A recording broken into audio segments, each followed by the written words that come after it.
Who wants to ride a sled with stock graphics? Not us. Use SledSend 4 for 20% off a discount on Arctic FX graphics. They'll bring your vision to life with hundreds of designs and endless customization options. Your sled will stand out whether you're on the trail or in the backcountry. So hit the link in the description and customize your wrap and use SledSend 4 for 20% off at checkout.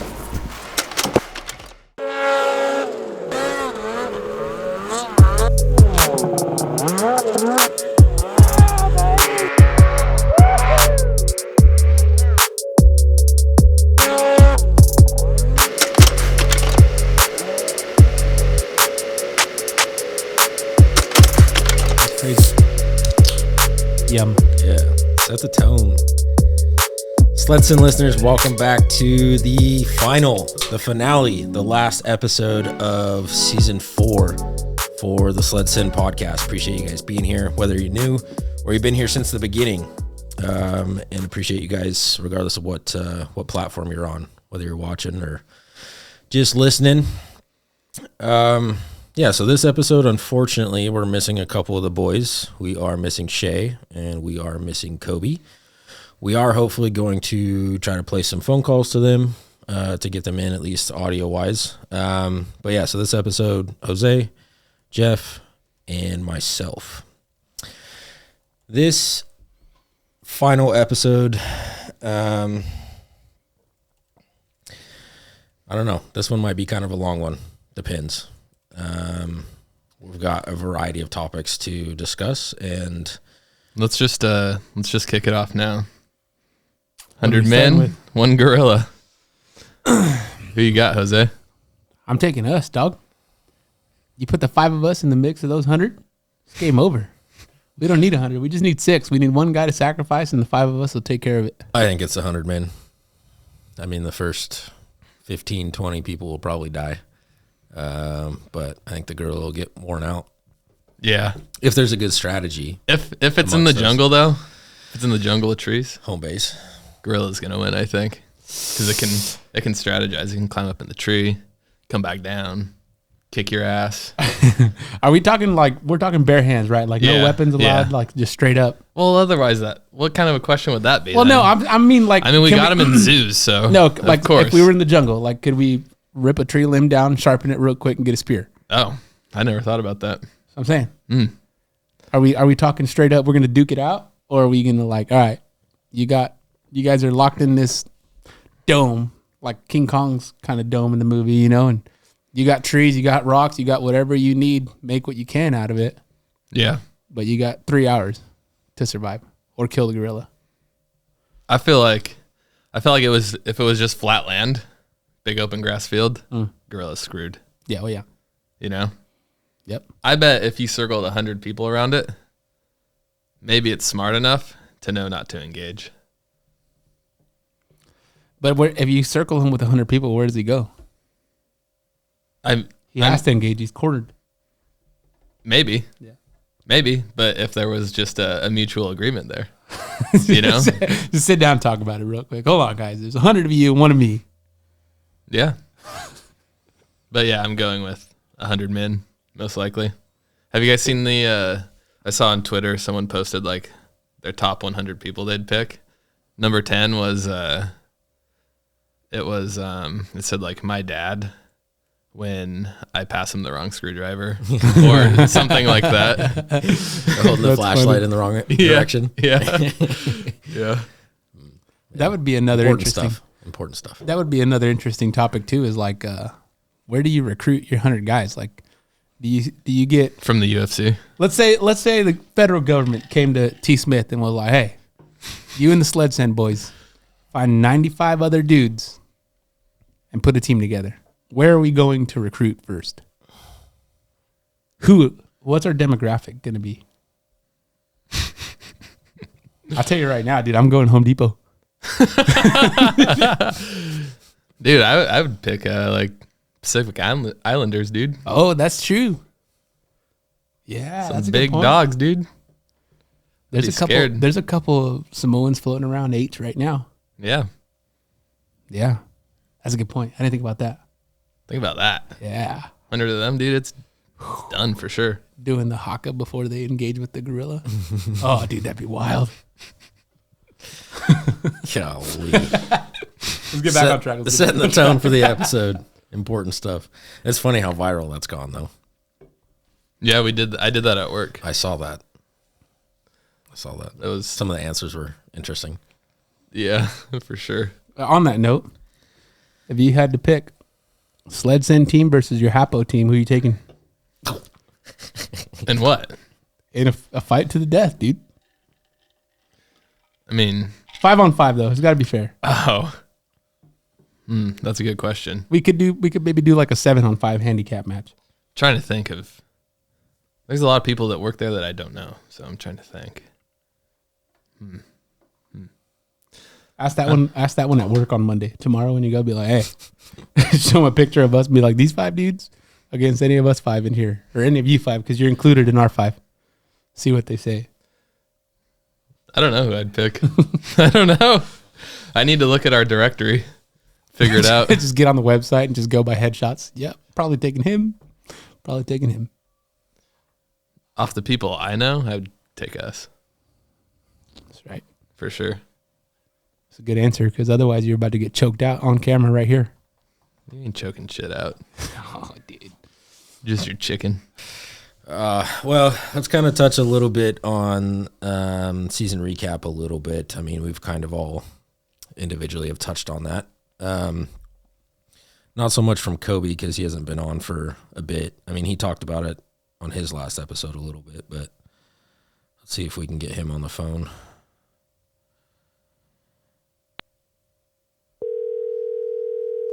While we're waiting for him to answer, he taught me a trick on FaceTime the other day, like the voice isolation thing, because I'm always at work when we talk on FaceTime, and you guys probably can't hear me, and all you hear is the machine running. Oh, God, I hate that.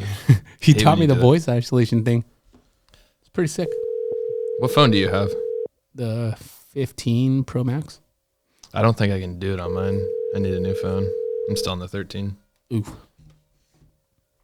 It should just be like an iOS update, right? Shouldn't be your phone. This is Kobe Doherty. I'm a bit busy at the moment, but if you leave your name, your message, what you need, I'll get back to you as soon as possible. Thanks. I'm a bit busy. That totally seems like something he would say. He's probably flying right now. No, he's not. I'm sure he is. That story looked like it. In his head, maybe. After a late night. Yeah. Well, I mean, since we can't get him on the phone, I don't really know how much there is to really discuss on season recap. We've kind of dove into covered the bases. I don't want to talk about it anymore. All in all, the season was a win, I feel. Yeah, it was a pretty good season. So a lot of good stuff came from it. I was just doing some research for ideas. One of the things it says to talk about is the dumbest injury of the year. That was clearly me. Taking you. Clearly. That's you all day, dude. You're the only one that really got hurt. Yeah. Worst decision of the year. Oh. No, don't even point that little sausage link at me, dude. It wasn't me. It was a questionable decision. A couple questionable decisions were made that day. What else you got? I don't know. I'm waiting for Tyler to lead the ship. He's the fearless leader. I saw it. Scroll back up. The best of SledSend. Why don't we? I feel like I wanted to talk about that a little bit. Ooh, this is a good segment too. Go ahead. Just for like the people that maybe don't know us too much. Like what's the inner team camaraderie like from different perspectives? Like, what do you think about the team, like the inside circle? Sometimes I like you guys, sometimes I don't. That's fair. That's fair. That's fair. It depends how much shit talk I'm getting in the group chat that day. It's ever evolving. Yeah. I mean, for me, honestly, it's probably one of the biggest highlights of my life outside of like. He's trying to get us to Lindsay cry. No, you asked me, so I'm just telling you how I feel. Outside of Lindsay and you know, obviously Addison, my daughter, and I've said this on the pod before. I mean, outside of the SledSend boys, I don't really entertain with other friends. And I don't know. I mean, I think it just evolves and grows and grows. I mean, the more time that we hang out with each other, like the more we end up typically enjoying spending the time. And so we just continue to progress and get to know each other better and better. And I don't know. I think I've kind of always said that there's just, I don't know if it's an energy thing or what, but we kind of just march to our own beat of the drum. Yeah. I guess. I don't know. I feel that all of the success of SledSend is contributed to the fact of the team. And I don't think we would be anywhere remotely close to where we're at if it wasn't for the 5 of us. Because not only does it make up for the camaraderie and the fun times and all that stuff, but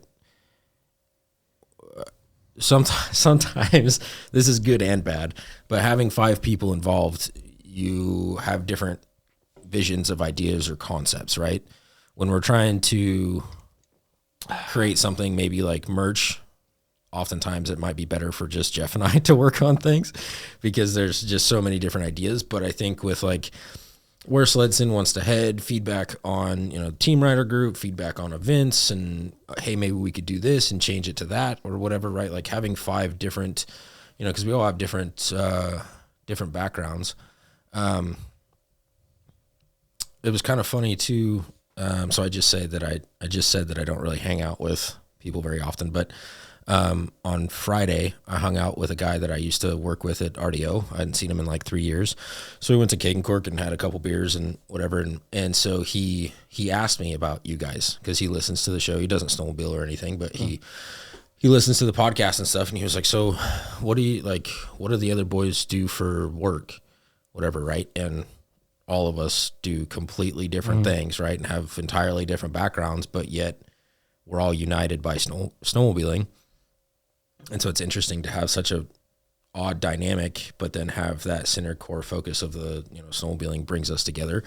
But then the other piece too is we're all united as far as like on the same lane of the mission of SledSend, right? Like everyone is all equally bought in on the brand and where we want to go and what we want to do. Everyone is just, equally motivated. I don't know. And selfishly, like I don't know, I think we're a pretty good time. Yeah. And I pull that from things that's not me just necessarily being cocky about, the confidence within our team, but conversations I've had of people that have come and hung out and been around us and felt that energy or whatever, they tend to want to be around us more. And so I think that there's, something to be said for the energy that we radiate off to others. I don't know. Yeah. I don't know if that answers your question. Yeah. Jose. Yeah. No, it does. I don't even remember what the question was at this point.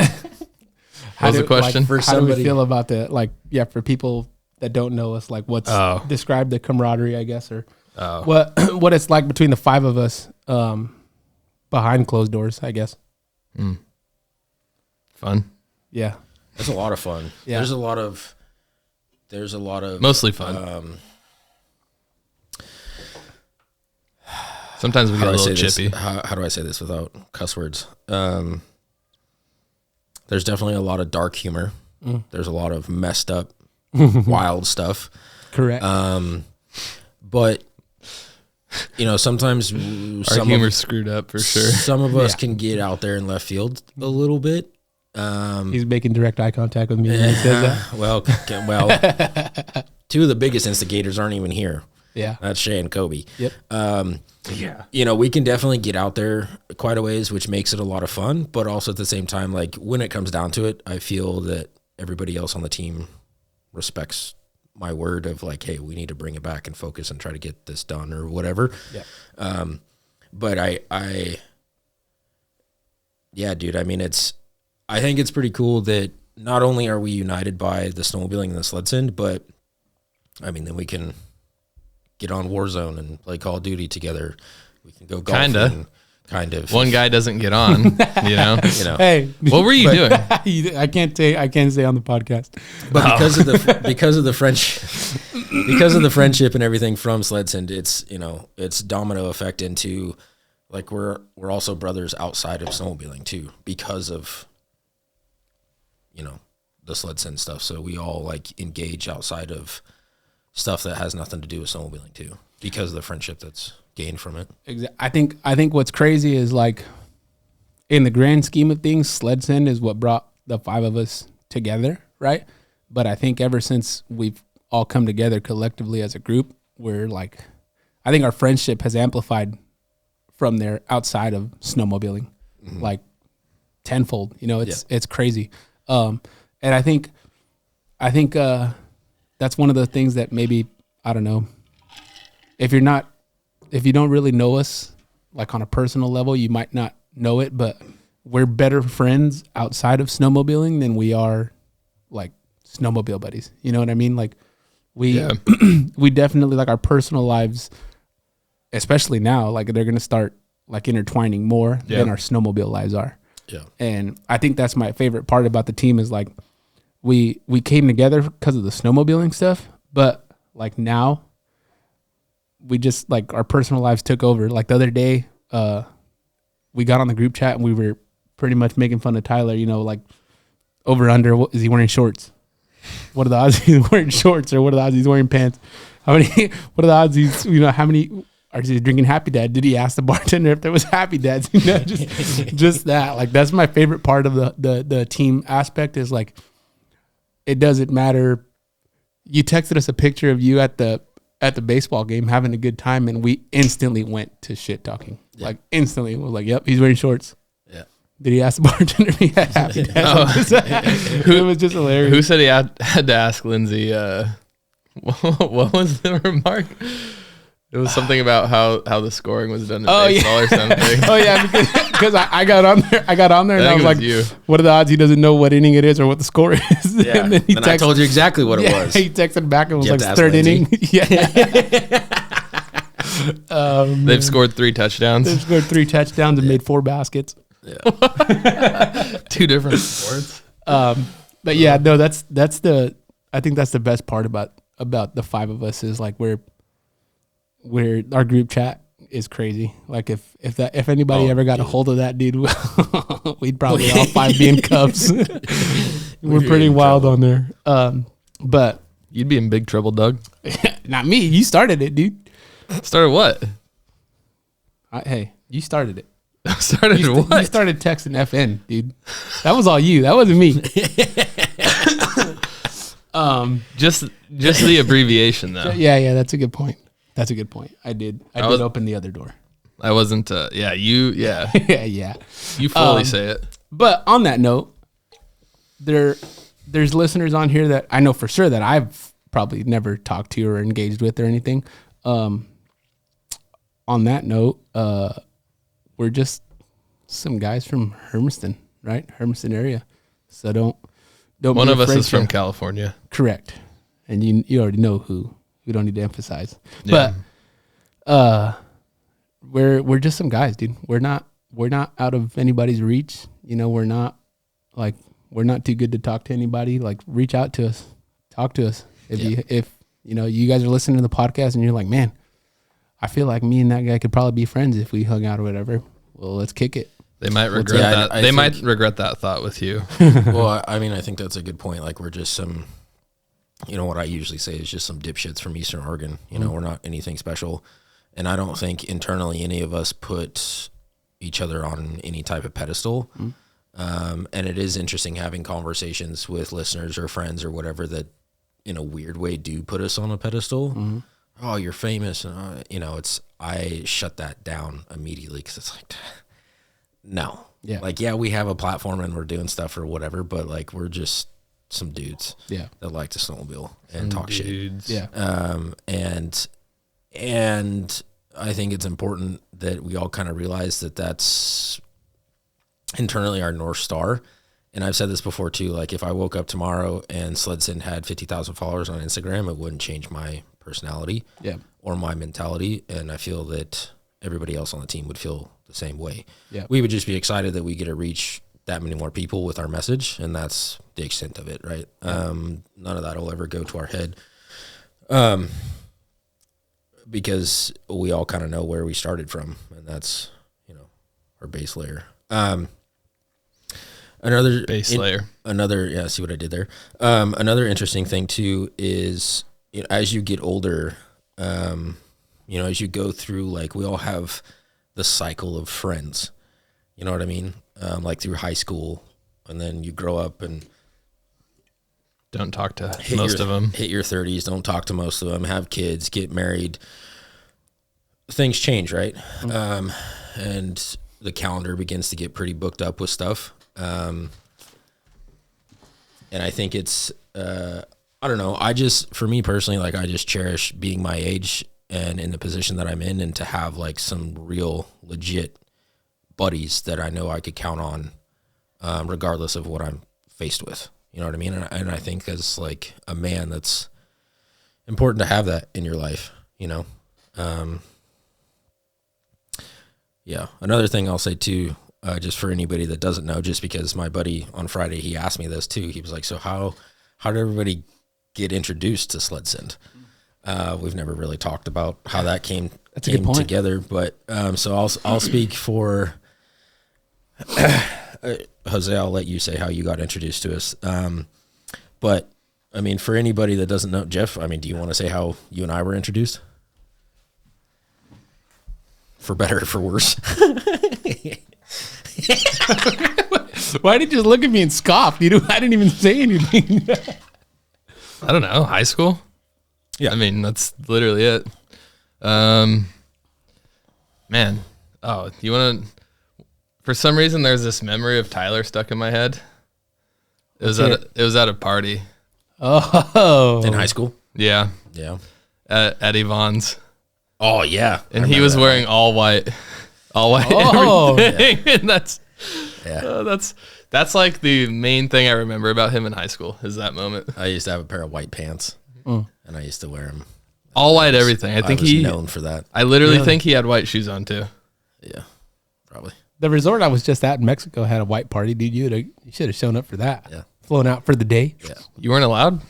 It was in Mexico, dude. So it was like a half brown, all white party. Oh, I got you. I thought you were saying something else. No. So yeah, Jeff and I have been friends since high school, and then I think it was 2017, 2018. I hit you up. We went out to dinner at Nookie's. It was lunch or something. And I was like, hey, I'm starting this agency, and I know you do film stuff. Do you want to work together? And you film, and I advertise. And then we started to... We did something for the rodeo. I think that was like the first thing. Yeah. Is that where you got trucked by a horse? No, that was at Roundup. Oh. That wasn't that long ago. So we worked together 2 years ago on all that stuff for, I don't know, 5 years or whatever. Had an office together. And then one day you were like, I think you should do a podcast for the snowmobile stuff. And then that got started, and then the rest is kind of history there. Kobe, I got introduced to Kobe because I went on a snowmobiling trip to Montana with my cousin Caden and our buddy T-Mab, Thomas Mabbitt. And then they brought Kobe along with them. So it was the four of us. So that was my first introduction to Kobe. I didn't really know what to think about him at the time. Had long hair. It is, made all sorts of... A lot different than what he is today. So that's kind of where I got introduced to him, and then started the SledSend thing, and then kind of, engaged with him more and more, and then he's where he's at now. Shae, I don't know if it was season 2, I think. It was 2, I think. I think it was season 2. Like the end of it. Or maybe even season 1, maybe. I don't know. I think it was 2. He came across us and listened to the podcast and stuff, and then he just reached out and like, hey, I want to meet up with you guys and buy a hat. So he came to the office and bought a hat from us, and we talked for a couple hours there. And then I just told him, hey, let's go ride or get you on the podcast. And I think he came on the podcast before we ever even rode together. Yeah, I think he did. Yeah, like a couple episodes, I think, before we even got on the snow together. Yeah, I think. And then at least one. And then so then then I came up with the concept of the athlete thing, made Kobe the athlete, and then spent a fair amount of time with Shae, and then asked him to be an athlete. And then Jose, you can speak to how you got exposed to us. Yeah, so it was it was season 2, because I remember watching the episode where you guys announced Shae as an athlete in the office. And you knew Shae, didn't you, at the time? No, so I knew who Shae was. The first time You met him through AJ, right? Yeah. So the first time I met Shae was the first time I rode with Shae. Later that winter, I think it was like April. It was actually, he sent me the memory on Snapchat. It was like April 15th or something like that. So was that was the season before you met us? No, same season. That was the same season? Same season. Yeah. Okay. Same season. Yeah, so I met Shae that same season. He was an athlete. He had already been an athlete for you. And then we went and rode in April. And that was the first time I rode with Shae and first time I met him. And then earlier that year, season 2, me and AJ were headed up the mountain and you were coming down Tollgate. And we saw your truck go by with this. At this point, you still had your Axis. We seen you go by with both your sleds on the deck, and he's like, "You know who that is?" And I was like, "No." And then he told me, "That's Tyler from Hermiston. He has his SledSend and all this stuff." And I never really thought Look at his head about grow. it. Mine? I never really thought I've heard this story before. Yeah. So I already know. When I edit it, when you're talking about it, I'm just going to show him and his head's just going to turn into a balloon. air compressor. Anyways, keep going. But anyways, he just told me who you were, and I never really thought anything about it. We went and rode, and 2 weeks later, maybe it was the season before, I don't remember. But 2 weeks later, he texted me and he was like, "Hey, Tyler said if we want to go ride with him," and I was like, "Yeah, let's go do it." And 3225. So Jeff, write it down. So we went. The first time I rode with you was you and Jeff, Catherine Creek. First time outside of Tollgate. First time outside of Tollgate, dude. That was the first time you rode with us? Yeah. Catherine Creek? Catherine Dude, you Creek, remember yeah. that day? Do you remember how deep it was? Remember that little? It wasn't even like a creek, dude. It was just like, Oh, yeah. AJ got yeah, That was a good day. yeah. He got down in Couple there and then he times. tried Other to go than again. visibility, that was a good day. Yeah, Yeah. visibility was poor. Yeah. So we that was the first time I rode with you guys. And I remember we left the mountain, dude. And I was in the truck and we were talking. And I was like, "Dude, those guys are pretty chill." Like, We even gave you a shirt. yeah, dude. I got the. I think it was like a small, though. It was. I think it was a medium. Yeah.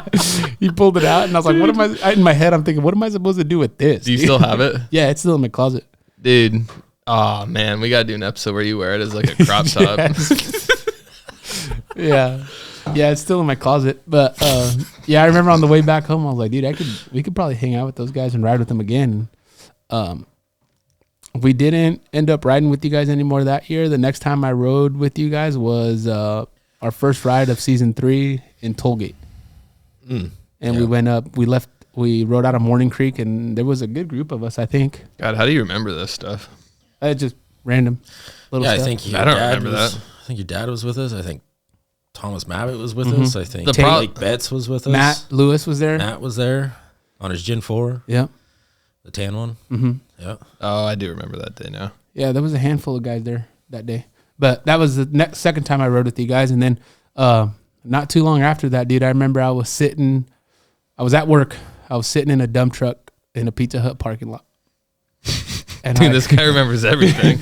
and these are defining moments in my life, all right? What? Yeah, you got any more information about the truck? Yeah, dude, it's actually it was a dark gray 2004 Peterbilt 389. I knew it was. I had a feeling it was a Peterbilt. It was a dump truck. I don't think I had a pup on that name, just a dump truck. But I was on my lunch and I got on Instagram and you posted a story, I believe, and I was watching it and I was like, you know what? I was like, dude, I'm going to hit Tyler up. So I messaged you and I reached out to you and I was like, hey, what I got to do to be a part of this? And you messaged me 2 minutes later and you were like, here's my number. Call me. We can talk about it. We'll figure it out. I remember that conversation. Yeah. And we talked for, I don't know, 15 minutes, 20 minutes. And then I ended up becoming an ambassador for you for season 3. And then got to go on the giveaway ride, the first giveaway ride. That was dope. And then we did the last podcast of the year for season 3 at Shae's. And then I left Shae's. Right before I left, I told you, I was like, hey, whatever you need me to do, whatever kind of position you want me to step into or do more of, just let me know. And then I got home and you called me, like an hour later, maybe an hour and a half later. And it told me talk to Hefe and Kobe and Shae and everybody, and you guys collectively were like, yeah, let's bring them on. So yep. Yeah, I called each one of them individually and said, hey, what do you guys think about this? And everybody was unanimously, yeah, let's do it. Because we'd been around you enough to at least gain knowledge on your personality. You're decent. I mean, at the time, we weren't really sure from like a logistical business standpoint what your fit was going to be, but we just knew that like, hey, we need this kind of personality on the team. Mm-hmm. We all collectively enjoy being around you. Sometimes. And you're funny as heck. And so that's true. Yeah, I made the phone calls to the other boys and they were all like, yeah. And then made you the athlete and then officially announced it at the beginning of season 4. Heydays. Yep. Where do you get your humor from? I don't know, dude. I moved around a lot when I was a kid. Let's unpack your childhood. Yeah, we're gonna unpack that. We're probably gonna get a little more personal probably than we have before. But there's some violence in this, maybe. In case you guys don't watch on YouTube, I've been the fat kid my whole life, and I moved around a lot, and I grew up South Central LA and Long Beach, like LBC. Stand up. Yeah, dude, it's hard to be the fat kid in the ghetto because everybody's gonna cook you. You know what I mean? So you gotta be funny, and it starts at home. Like one of my cousins reached out the other day, and he sent me like a reel on Instagram, and he was like, "Hey, like, watch this reel. We're taking that money home the first 5 minutes." And the reel was like, you get an hour to be in a room with one person of your choice. If they start bullying you in that hour, you win $5 million. And I was like, dude, we'd get the money before we walked into that room, just because like. Even now, like if we see each other, like one of my cousins, I call him, he answers the phone, and the first thing I say to him is, "What up, fat girl?" Like, it's an instant, like all we do is bully each other. Mm. But that's how we grew up. That's how life is when you grew up where we grew up. In the LBC. Yeah. So you growing up down there, you can't help, like, you need to be able to make fun of yourself, because when let's say I run into you somewhere, you can't say anything to me that I haven't already said to myself. Yeah. Right. Or thought to myself. Yeah. Right. So I'm like, and I tell people all the time, like, my kids are going to be bully proof, because I will bully them before they get to school. Yep. So that they don't get bullied at school. And that's just how I grew up, dude. Is like, I would shit talk myself so that when I got into a situation where someone else was trying to hurt my feelings, go for it. Dude, I think that's a great mentality, because the world can be brutal. Oh, the world's brutal. The world sucks, dude. It's a horrible place to live in. Dude, it does. Where else do you want to live? That's just the brutal, like, that's just the honest truth, man. Like, he's trying to go to Mars with Elon as soon as it happens. First Mexican on SpaceX, dude, and go to Mars. That's just the reality of it, though, dude. Is like, you got Blake. Our kids are the same age. You know what I mean? Malia's gonna be 5 this year, and she's going into kindergarten. And like, we went to the carnival at her elementary school, and there's all these other little kids that are in elementary school, dude. They're just saying some off the wall stuff, dude. Like, and they're like yelling at each other and like calling each other names. And I'm sitting there, like, me and Desi looked at each other and we were like, dude, this sucks. Like, we can only shelter our kids for so long. Once they get introduced to the real world, like, it's game over. Mm-hmm. So I think you've been extra mean to your kids, not ever extra since mean, then. You know what I mean? Like, dude, it's just getting worse and worse at a younger and younger age. So Yeah. Side note to kind of that topic, and a lot of it I feel is influenced by social media and the digital world, right? Like, what these kids have access to today, you know? Like, it's so interesting to think about, and for me, like, coming from such a small school when I was in grade school or whatever, but like, at my daughter's school, she's in 7th grade, and the kids are getting caught in the bathroom having sex or smoking weed or vaping at 6th, 7th, and 8th grade. Maybe which, you know, so I say that to say, like, I don't know where we're headed, right? Yeah. But I think that starting that kind of brutal love from a young age is, making them bulletproof. Yeah. Because that's the reality of. And it sucks because like we don't argue about it, but like Desi will get mad at me because she's like, "Why are you being like that to him?" And I'm like, we can't make them soft. Like I got to be like that to them now. Gotta make them tough. Yeah, you got to toughen them up because if I don't do it here, somebody else is gonna do it out there, and I'd rather that not happen because when they come home crying to me, that's when I'm gonna have a problem with whatever's going on, right? So I'd rather deal with it here at home. Just wait till his kids are like, middle school, high school. Oh, dude, it's gonna be bad. He already gets riled up over the It's gonna be smallest bad, things. dude. Yeah. But like I said, like I'd rather be hard on them here, like, and essentially bully them at home, so that when they do get to that age, it's like, all right, because that's how I grew up. That's why I am the way I am now, is because like you could try to bully me all you want, go for it. Like you're not gonna hurt my feelings. You're not gonna get to me regardless. Dude, it kind of sucks. Yeah, I know it. When does. I want to fucking get at you. Yeah. I can't. Yeah, you 42 can't. minutes. 42 minutes. Yeah. Gotta mark that too. Yeah, you Pisses me clean off. Yeah, dude, and that's Can't the best even part. get a reaction out of him hardly. That's the other best than a part laugh. about it, dude. And that honestly, like that gives me more satisfaction than like being mean back to you. Because You want to know how you hurt this guy's feelings? leave me out of stuff. You don't Don't put him on camera. You don't talk shit to him. You talk shit about people he cares about. Yeah. Anytime anyone says anything about SledSend, he's so mad. Oh, dude. Yeah. And I'm just like laughing. That's a good point. I'm always just laughing at how riled up he gets. That's a good point. I am very That's a protective. good point. I'm extremely protective, but not even about me, just about I'm like so the glad I people just around me. realized that now. Yeah, dude. Thank God. Same, Yeah. Now I know how to get at you. He's just gonna start shit talking Tyler in the group chat. Gosh. But yeah, so to answer your question in a very long way, that's where I get my humor from. Is I grew up in the ghetto. You can't. Well, It's so dark and Well, and grim. if growing you up didn't there. grow up in the ghetto, you probably wouldn't be here. So a good you can point. thank the ghetto. Grew up in the streets, Streets love him. for the streets, from the streets. Well, I also feel that the only way for a fat person to progress is be funny. Come on. That's the only thing you can do in life when you're fat, dude. Or get unfat. That's true. That's a good point. Yeah. Can you imagine though, dude? Once I get unfat and I'm funny, it's game over. He sent a picture of you in the group chat, and I was like, "Who is that guy?" Gorilla walking through, dude. Already look way different. In the Getting gym ready. on his phone. Yeah. Yeah, that's normal. But I was too, since I took the picture. As soon as you guys started texting in the group chat, dude, like my workout went out the window. I was just constantly. He on my starts phone. to get sweaty when I show up. Like, Oh, that's here when he we go. starts trying. I just go sit in the sauna. Oh, Jeff's gonna be here in 10 minutes. Go sit in the sauna real quick, and then come And then out. he gets on That's the not necessarily Stairmaster. true, because when I was there, you were nowhere to be around. I at was the already time. there. Yeah, right. So you weren't there, but I was there, and he was sweaty. So he it's gets true. sweaty without you. He was sitting in the sauna just hoping I was showing up. Just waiting for. I got your Find My on my phone, dude. Jeff. Oh man. Yeah, I don't have your location. It would be handy sometimes. Sometimes it would be. Yeah. It's probably handy. He's for got you guys. Kobe's.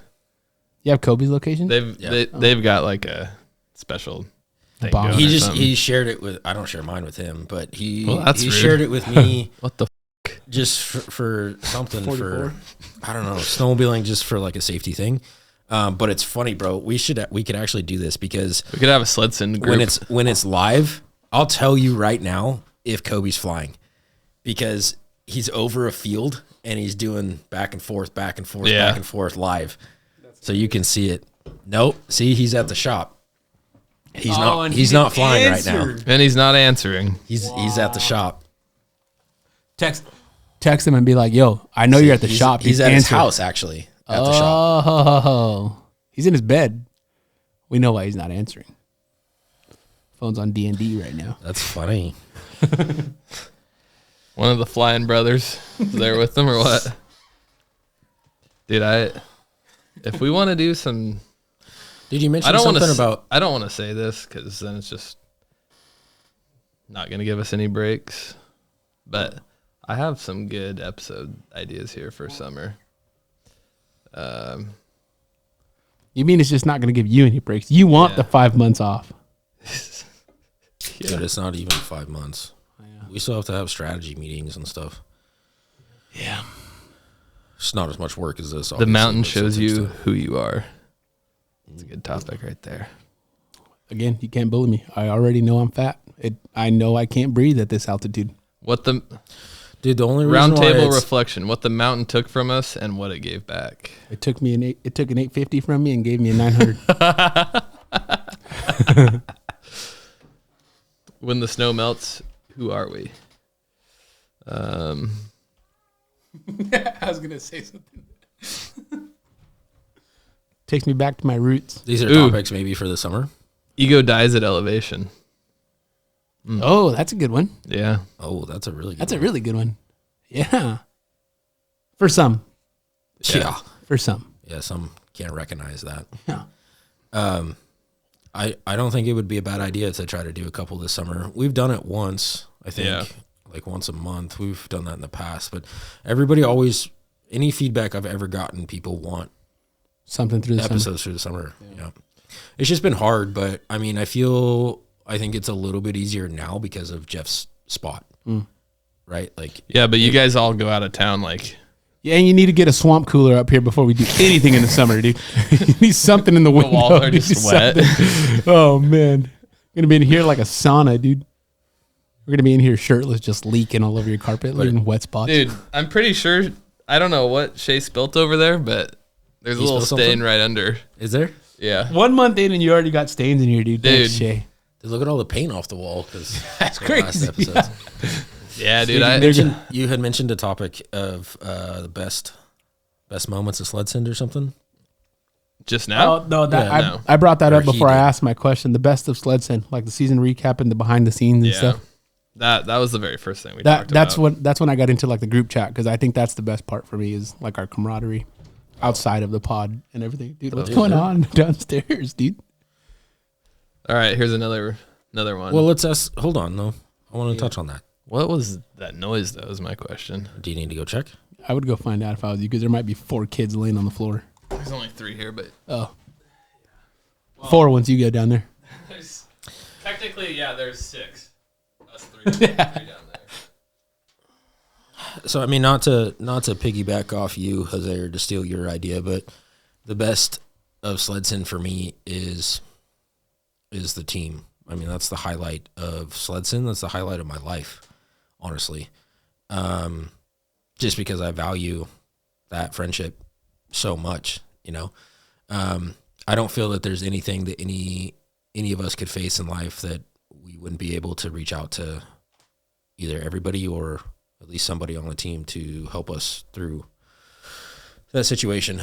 And then the second thing for me probably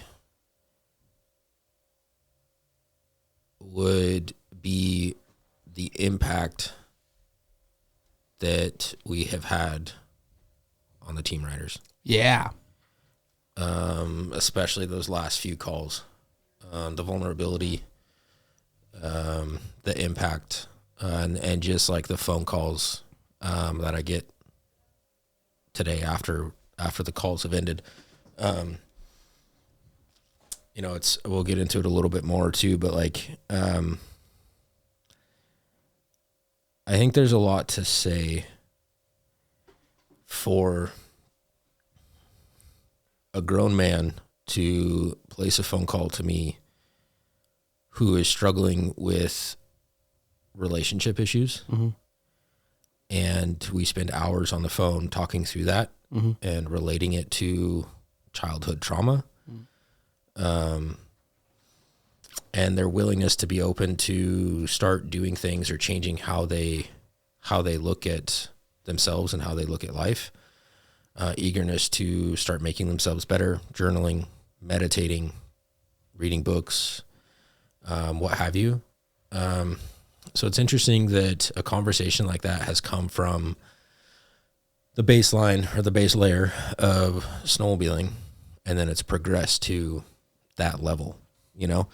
And not that I like have all the answers to everything within life, but I've been through some stuff, and I've spent over 6 figures on myself for personal development and courses and mentorship and business and all that stuff. So I've been through some things, and I've worked through a lot of my own trauma, and I've learned some things through that process. And so it's interesting to share that with another human that all came from the concept of SledSend and snowmobiling. On that note, not to cut you off, but I think it's important to give you your flowers on that situation, because when you first came to us with the idea of the Team Rider program, your goal was give these 30 people that we're going to bring on as team riders, right? Give them the kind of like an inside look at what it is for us, right? Like to give them that sense of brotherhood and family, and like, you can talk to me about anything. And sure, the first half of it was snowmobile related stuff, you know what I mean? But like you said, towards the end, when it starts getting down into the personal lives and relationships and stuff like that, I think you did what you set out to do with that Team Rider program, regardless of how it shook out with, losing a couple or whatever. I think at the end of it, the core group of guys that we had were in it, and they saw the value of what the Team Rider program was and what you were wanting to do with it, because you did what you wanted to do with it for those 10, 12 guys, whatever it was. Mm-hmm. It kind of touches back on what I was saying earlier about like, no, we're not out of reach for anybody. The Team Riders kind of have a little bit more of like we're within arm's reach to them, but we're within arm's reach to everybody. Send us a message. We're not too good to talk to anybody or anything like that. But I think the Team Rider thing, it's pretty cool that, you have guys reaching out about personal lives too. Cause you did what you set out to do. You instilled a brotherhood in them, and it's the 5 of us and all of them, and we're all here for everybody. Yeah. Well, I appreciate the recognition on that. I mean, it goes to show that at the beginning of the season, for whatever reason, a higher power, God, whatever your spirituality stuff is, I feel that there was a reason why I had that calling on my heart to just like, hey, I want to present this. And through the evolution of the calls, the evolution of the team riders themselves, it revealed the truth that this is a path that we need to continue to march down. Mm-hmm. And I've said it before, and I'll say it again, like, those calls evolved to the point where it wasn't even about snowmobiling. It was about life. And there was immense value there to a lot of people. And that's not me just saying that. That's from proof of how they interpreted those calls and some of the, moves that they were able to make. So it just kind of reinforced the fact that this is something that we need to continue to do. And yeah, we'll talk on the evolution of like where that's going to go for next season. I'll get back into that. Cause I don't want to get into it right now. Yeah. Yeah. What's been your best moment or most rewarding of doing everything that you've done for SledSend, Jeff, for the last 5 years? Like, really? I had to boil it down into a moment? No, or it could be a concept. If there was a specific moment where for you, like, you knew, like, yeah, I really love putting in the work to do this. Because you're the one that works the hardest out of all of us and has to make the most sacrifice. For me, it was that team rider call with Brett. But what was funny is I couldn't be on the whole call. I randomly just got on like midway through the call, and he was on there talking, and I listened to his whole part, and then I jumped off. But I would say it was like probably that moment. Yeah. That's kind of crazy, dude, because there's more purpose than just like us making stuff and putting it on the internet. I think. Yeah, that's cool. That's what I would boil it down to. That was a really defining moment for me too, because if you think about it, the last like 4 seasons, we've done a lot of stuff. We've ridden a lot of places. We've had a lot of days on the snow. We've had a lot of ups and downs. We've had a lot of failures. We've had a lot of wins. And so it's interesting that all of us collectively felt that in that moment. Yeah, that was, I mean, I don't know. There's a lot of memories, right, over 5 seasons. That's like, that one stands above anything else for me. And I think that's cool too, because like there's been a lot of times where I think individually we've all had that moment of like being on the snow and screaming in our helmet because things are just so awesome and so epic. Yeah. Or like the backwoods giveaway ride, like the evening festivities and the trailer shenanigans. And, you know, there's just been so many highlights of awesome stuff that we have gone through in the last 4 or 5 years. That I think it's cool that that's kind of the number one. I mean, that just like reinforced the fact that we're doing something that we are supposed to be doing, and we're doing something that nobody else in the industry is. Yeah. Yeah. And now, heydays for me, because this year was my first year going to heydays, and just like before, and I think this is why the whole like we're not out of reach to anybody thing hits home for me, is because like we see all these guys on like Instagram and YouTube, right? And we think like, dude, like, could you imagine riding with them or hanging out with them or talking to them for a little bit or whatever? And then heydays was crazy, dude, because day one, Thursday, we went to set up. Maybe it might have been Friday morning. We were set up like directly across from Climb, and we went over there and shook hands with Sam Peterson, Matt Entz, and Toby Shepard. And Dustin. And they were there.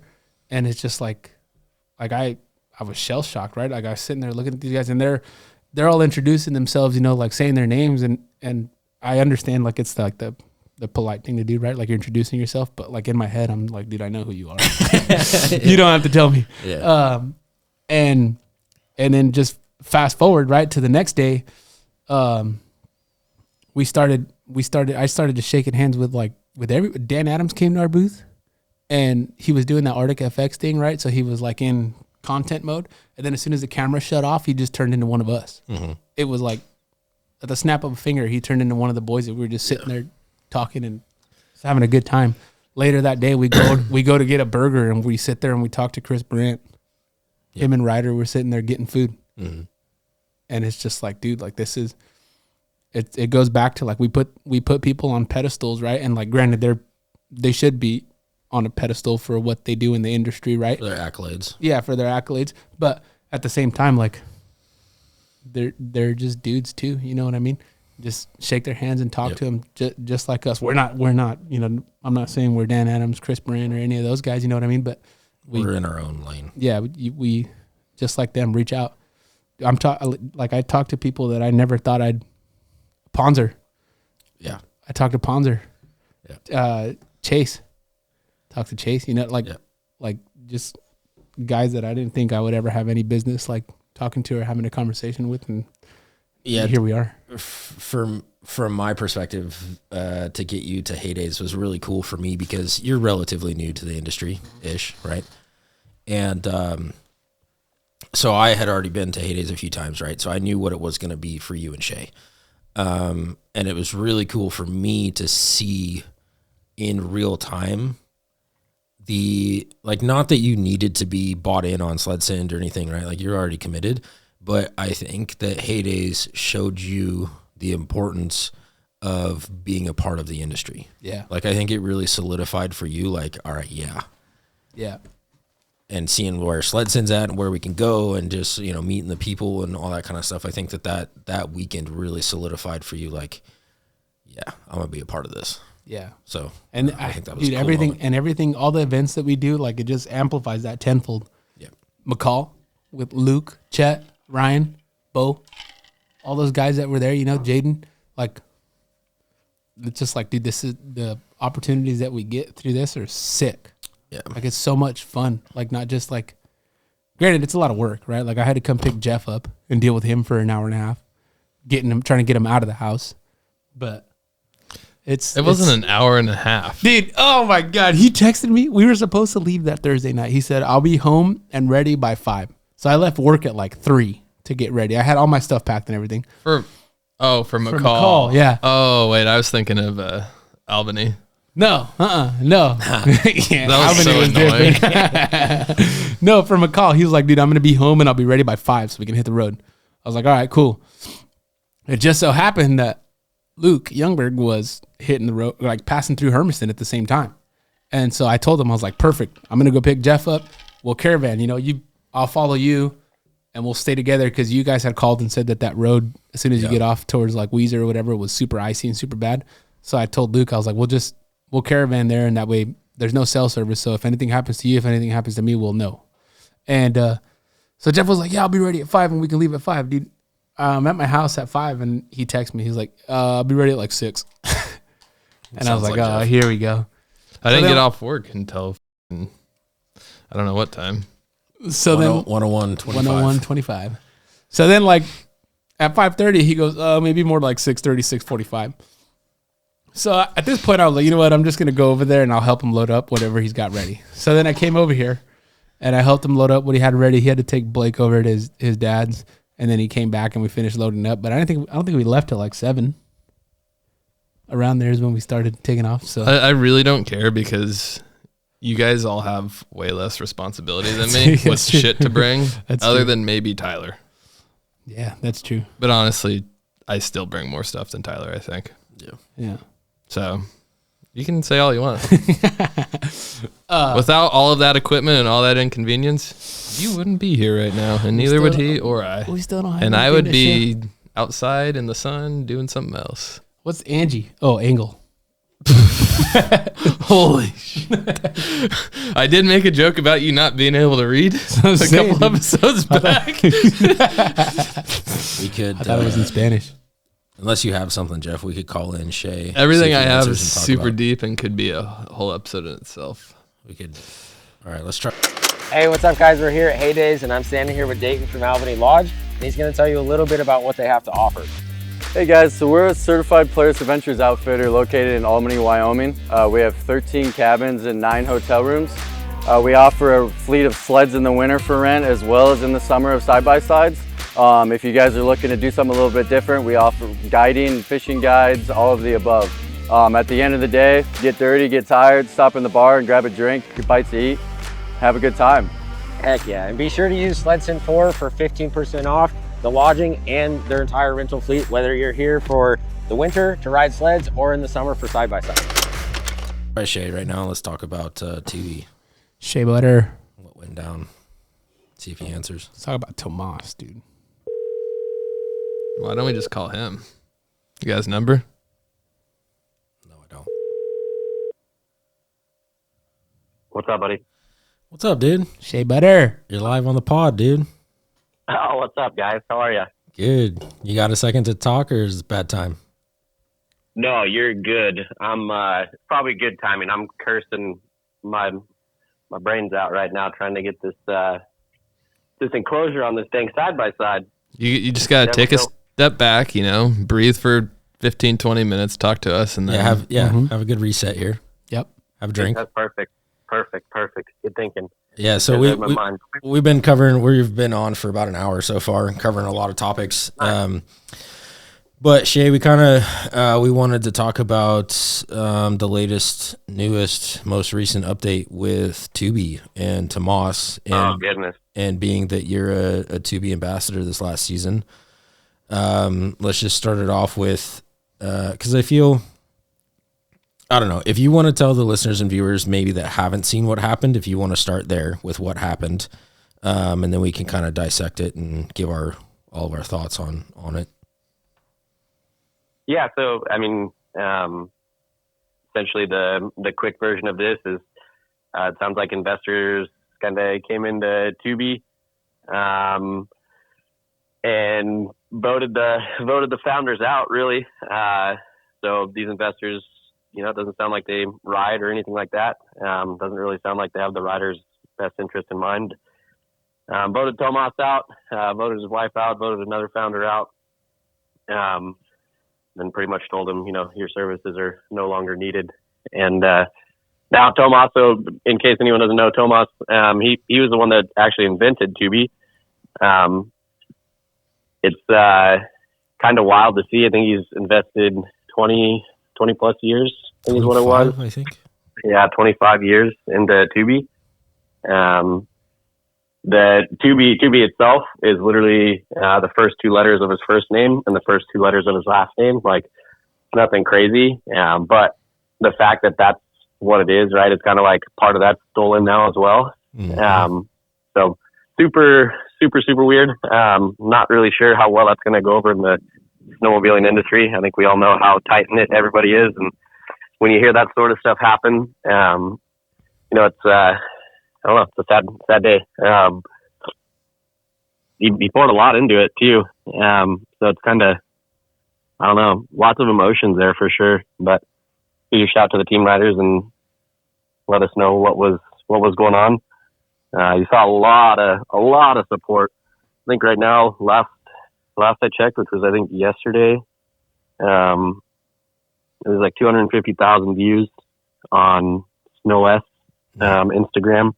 So the story is definitely out there. I don't know like the whole backstory with the investors and who they are and why they were there and stuff. But it's overall really unfortunate to see.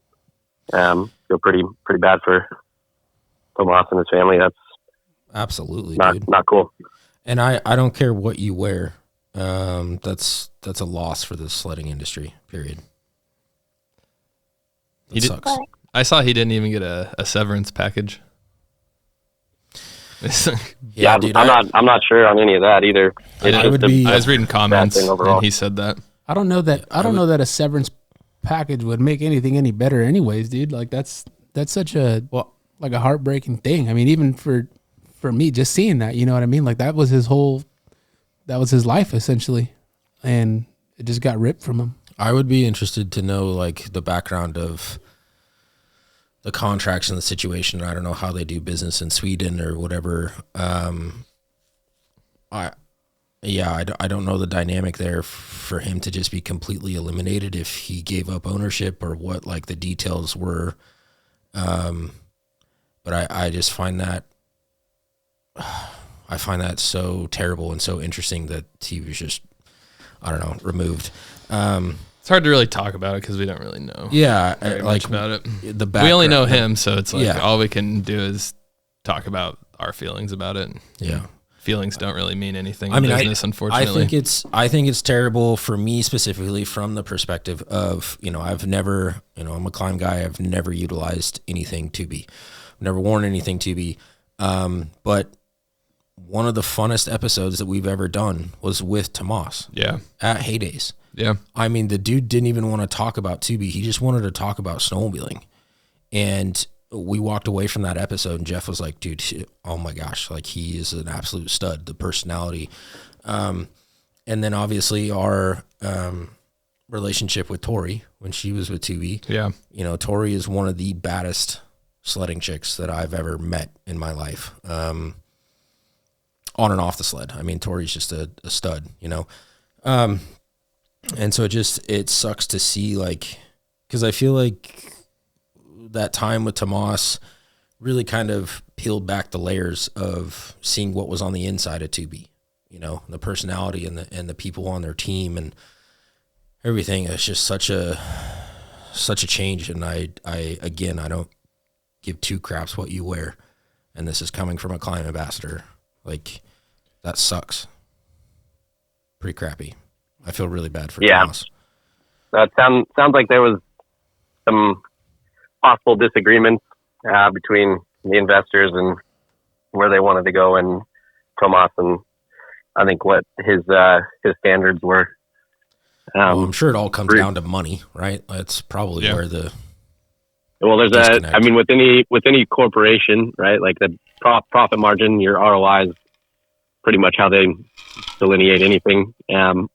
And in the sledding industry, sometimes that's not super conducive to your customers.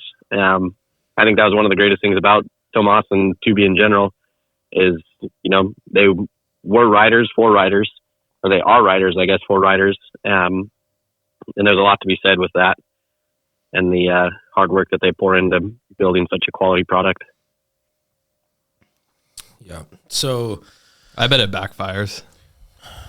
You know what I hope? feel like people are gonna boycott. I'm kind of. I've seen people already calling for that. Yeah, I bet that happens. I just hope, and I don't know how realistic it is or whatever, but I hope Tomas, as bad as it sounds, starts over again. Yeah, I don't think that's not wrong. Like, I think that will probably happen. I think I just hope he starts over again, and then, he takes it back for himself. You know what I mean? Like, dude, I bringing think the quality back of his stuff. I think he cares about the industry too much to not. Yeah. But also, I mean, well, now this is something pretty devastating to walk. Well, now whatever he builds, though, he can fast track because he knows done 20 years of it, so he can see where he went right or went wrong. I'll tell you right now, dude, if he starts over again, I'm buying his gear because I wore. I wore that. There's a TOBE bunch monosuit. of people that are, at least in the team rider chat and everything that I've seen from comments, right? That he's got a lot of support. Yeah. I don't think the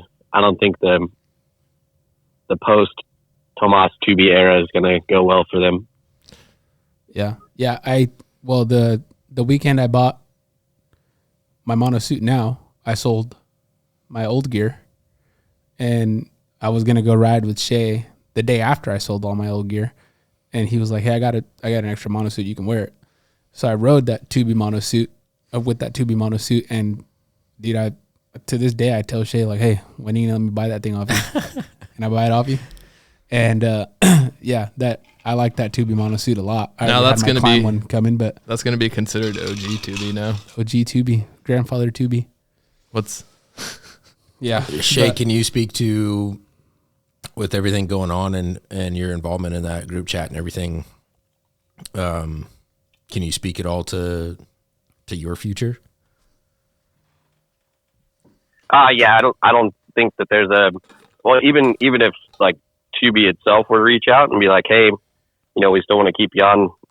That's not kosher with me to have a hostile takeover of a company, kind of take a man's life work and kick him out of it. That's not super cool. Screwed up. See, so definitely not post TOBE for me, but past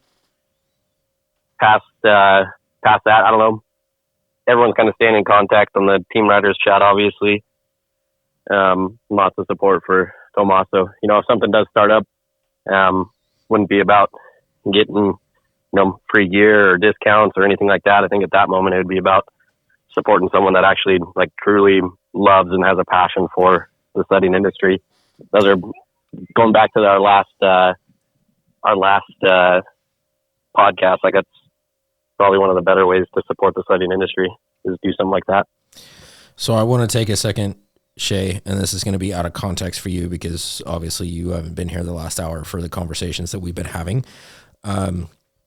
But for the listeners and viewers, I want to highlight Shae's statement there because that really highlights Shae's moral values, which I feel is shared amongst the 5 SledSend boys. So that's, something else that is a highlight of this team. And the 5 of us collectively, like what we were talking about before, right? Obviously Shae wasn't a part of that conversation, but I wanted to highlight that, because that goes to show, obviously we just called Shae in. He has no idea what we were talking and what we mentioned before. So what he just said was organic and how he genuinely feels and how Shae carries himself. That's a direct reflection of the moral standard of the SledSend boys. So I just wanted to highlight that, Shae. But so yeah, sorry for the silence there. I'm trying to cook some dino nuggets up for the little ones right now. For the little ones or for you, put bro? You on mute real fast. It's just I'm on duty right now. Shawnee's out doing some Mother's Day stuff. So, but yeah, no, it's definitely been awesome to see everyone in the team rider again, and the social media platforms that are supporting Tomas, and kind of unfortunate and wild time. Yeah. Cool. Well, Shae, if you didn't have anything else, we'll let you get back to dad duty. Appreciate you jumping on and sharing your 2 cents there. Yeah, no, thanks for calling, guys. How's everything going? I'm bummed not to be there, but yeah, it's weird not having you, dude. But I know. I was hoping to be there. But life. Yep, life in general. So, but yeah, no, that's all I got for you guys. Thanks for calling. Dope. All right, buddy. We'll talk to you soon. Later, dude. Later, guys. See ya. Dad. Or we can do this. Shalom. Oh, hold on 1 second. Hold on. Hello? Yeah. Hey, what's up, dude? Just me. Just you? Yeah. Well, I think it wouldn't be fair if I didn't tell you. But you are currently live on the SledSend podcast with Jose and Jeff. Say what's up. I've got you Bluetooth to the soundboard so everybody can hear you. All nice. the listeners. This is my father that just placed a phone call. What are you doing, dude? Don't get shy now, bro. Don't get stage Well, fright. You're finally on the not shy. podcast. Yeah, no, I'm working, man, like always. Working on what? I'm checking in with my son. So, Are you on your way to Ennis yet? yeah, 1 load down, 2 more to go. There you go. Nice. Yeah, just gonna play the weather. It was 80 degrees and sunshine, and now it's 45 and raining. So yeah, I'm gonna wait. Not haul today.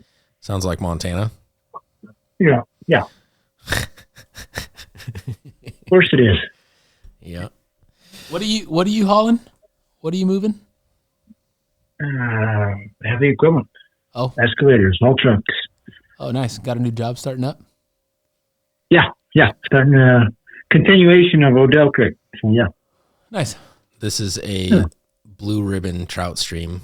What would be like south kind of Bozeman. And he's gone down there almost every summer for what version is this, Dad? How long you been doing this? This is phase 19. So we've been going down there since 2006. Dude, I used to go down there when I was a kid, and run the track truck. Yeah, you guys were all still in diapers, I think, when I started. Hey, I'll be in diapers for season 19 too, dude. I'm still in diapers. You just carry an extra one with you every time you go sledding, don't you? Just in case. And a pack of dude wipes. We went from Huggies to dude wipes. At least when he's on a boost, he has to have that. That's facts. Yeah. But so what do you have left to haul down? 1 more excavator and 1 more haul truck. Gotcha. Are you having to take all your mats down there too? No. This piece is going to be a little drier, so we should be okay. Cross our fingers. That's good. You got the dozer going down there, or none of that this time? Not this time. No. Pretty small project this year, so. Yeah, you said a little less than a month? Yeah, about 3 weeks. Dude, moving crane mats is so annoying. Crane mats? Yeah, well, like mats for walking equipment on when it's muddy. Yeah. Yeah, he's got big steel mats that he can pick up with the excavator. How big are they, Dad? They're 6 feet by 14 feet. Oh, just steel sheets? Say that again? Are they just steel sheets, like 1.25 steel? They are 4x4 tubing. Oh. And then it's got 3/8 plate on that.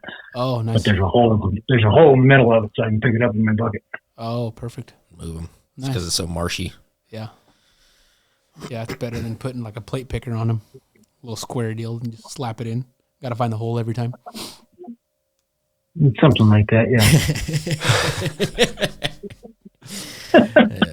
Dad, you've kind of had some, I don't know, if you don't want to talk about it, that's fine, but you've kind of had some recognition on that Odell Creek, haven't you? over the years? Yeah, it's been a very big project for the state of Montana. It was recognized as the largest wetland restoration project in the state back in 18, I think. Don't remember the year exactly now, but it's been a big project. Hasn't it been visited by some politicians? Yeah. President Obama was on site. Yeah. President Obama was out there, dude. Really? Yeah, on this job that my dad did. That's pretty sick. Whether you like Obama or not, whatever, we don't need to get into that. But president just recognition. Yeah, no, we're not talking. We're talking politics. I'm gonna hang up. Yeah. Just recognition of the work that my dad's done. No, that's pretty sick. cool. Didn't the governor go out there once too? I believe so. I know there's been a few actors out there, and I could see Michael Keaton from a distance. Michael Keaton, as close as I got. That's cool. Yeah, that's pretty neat. Couldn't recognize him. I was far enough away, but I know it was him. Yeah, I was told it was him anyway. How's that? Yeah. Oh, no. Cool. What else is going on? Not much. Just checking in, man. I'm just turning some wrenches in the shop, getting ready to go, and enjoying my Sunday afternoon. You coming back this winter to ride with us again? Oh, I don't know if you call it riding, but yeah. Hey, you were on a sled and there was throttle being held, so we're riding. Yeah, hopefully he's going to be on his own. Hopefully he's going to be on his own sled this next year. I keep thinking about that, and then I think, well, God, my son's got two of them. Why should I go buy one? Yeah, that's a good point. Well, you should buy one so Sadie's got one then. Yeah. And then we can all go. Sure. You could do that. Yeah, no, we're just we were supposed to. The last episode was supposed to drop on Friday, a couple days ago, but we just had some logistic changes, and so we're just doing the final one today. We're about an hour and 40 minutes into it, just kicking it, talking about a variety of topics and some updates and changes in the industry, and then just some of the past stuff from SledSend and kind of the future of where we want to go and the importance of what we're doing here. And so just sitting down and shooting the shit for the last episode of the season. So have you decided where you're going for next year, or are you guys still kicking that around? As far as like travels, you mean location wise? Yeah. Yeah, we haven't even actually talked about events or anything. I mean, I do know we will do another backwoods giveaway ride in McCall again. We will partake in the kids ride again outside of Yakima. We will definitely be going back to the Jackson Hole Hill climbs in Wyoming. I'm not too sure if we're going to return to Albany Lodge for the ladies' ride, just because that business is being sold. So I don't know if we'll go back there again. Sure. We will absolutely come to Sealy again at some point, hopefully with all 5 of the boys, because Jose and Jeff have never been there before. So I'd like to get there. And then it's been a couple seasons since I've been to Revelstoke. And Kobe and Shae are the only ones that have been there. Jose and Jeff have never been there. So would like to get back up there again. Outside of that, I don't really know. At some point it would be cool to check the box of Utah and Colorado, because none of us have ever ridden there before, but I don't know. I kind of want to do this next season. I want to do like less SledSend quote events, and just do fewer SledSend events but bigger, if that makes sense, and then pour more focus on just the SledSend boys riding together for content, and just to ride and progress our skills together, if that answers your question. Yeah, no, you summed it up. So, but yeah, well, I think we're going to keep chipping away. I got a missed phone call from Kyle Huestis. He's a Arctic Cat Black Cat rider, and there's been new developments on the purchase of Arctic Cat and their future. So I think we're going to get into that episode next, or that topic next. Perfect. So, well, I appreciate you calling me back, Dad. It's good to hear from you. Yeah. Miss you. Yep. You boys enjoy the rest of your day. All right. We'll holler at you later. Hopefully we'll see you on the snow this winter. Okay, sounds good. All righty. See you, Dad.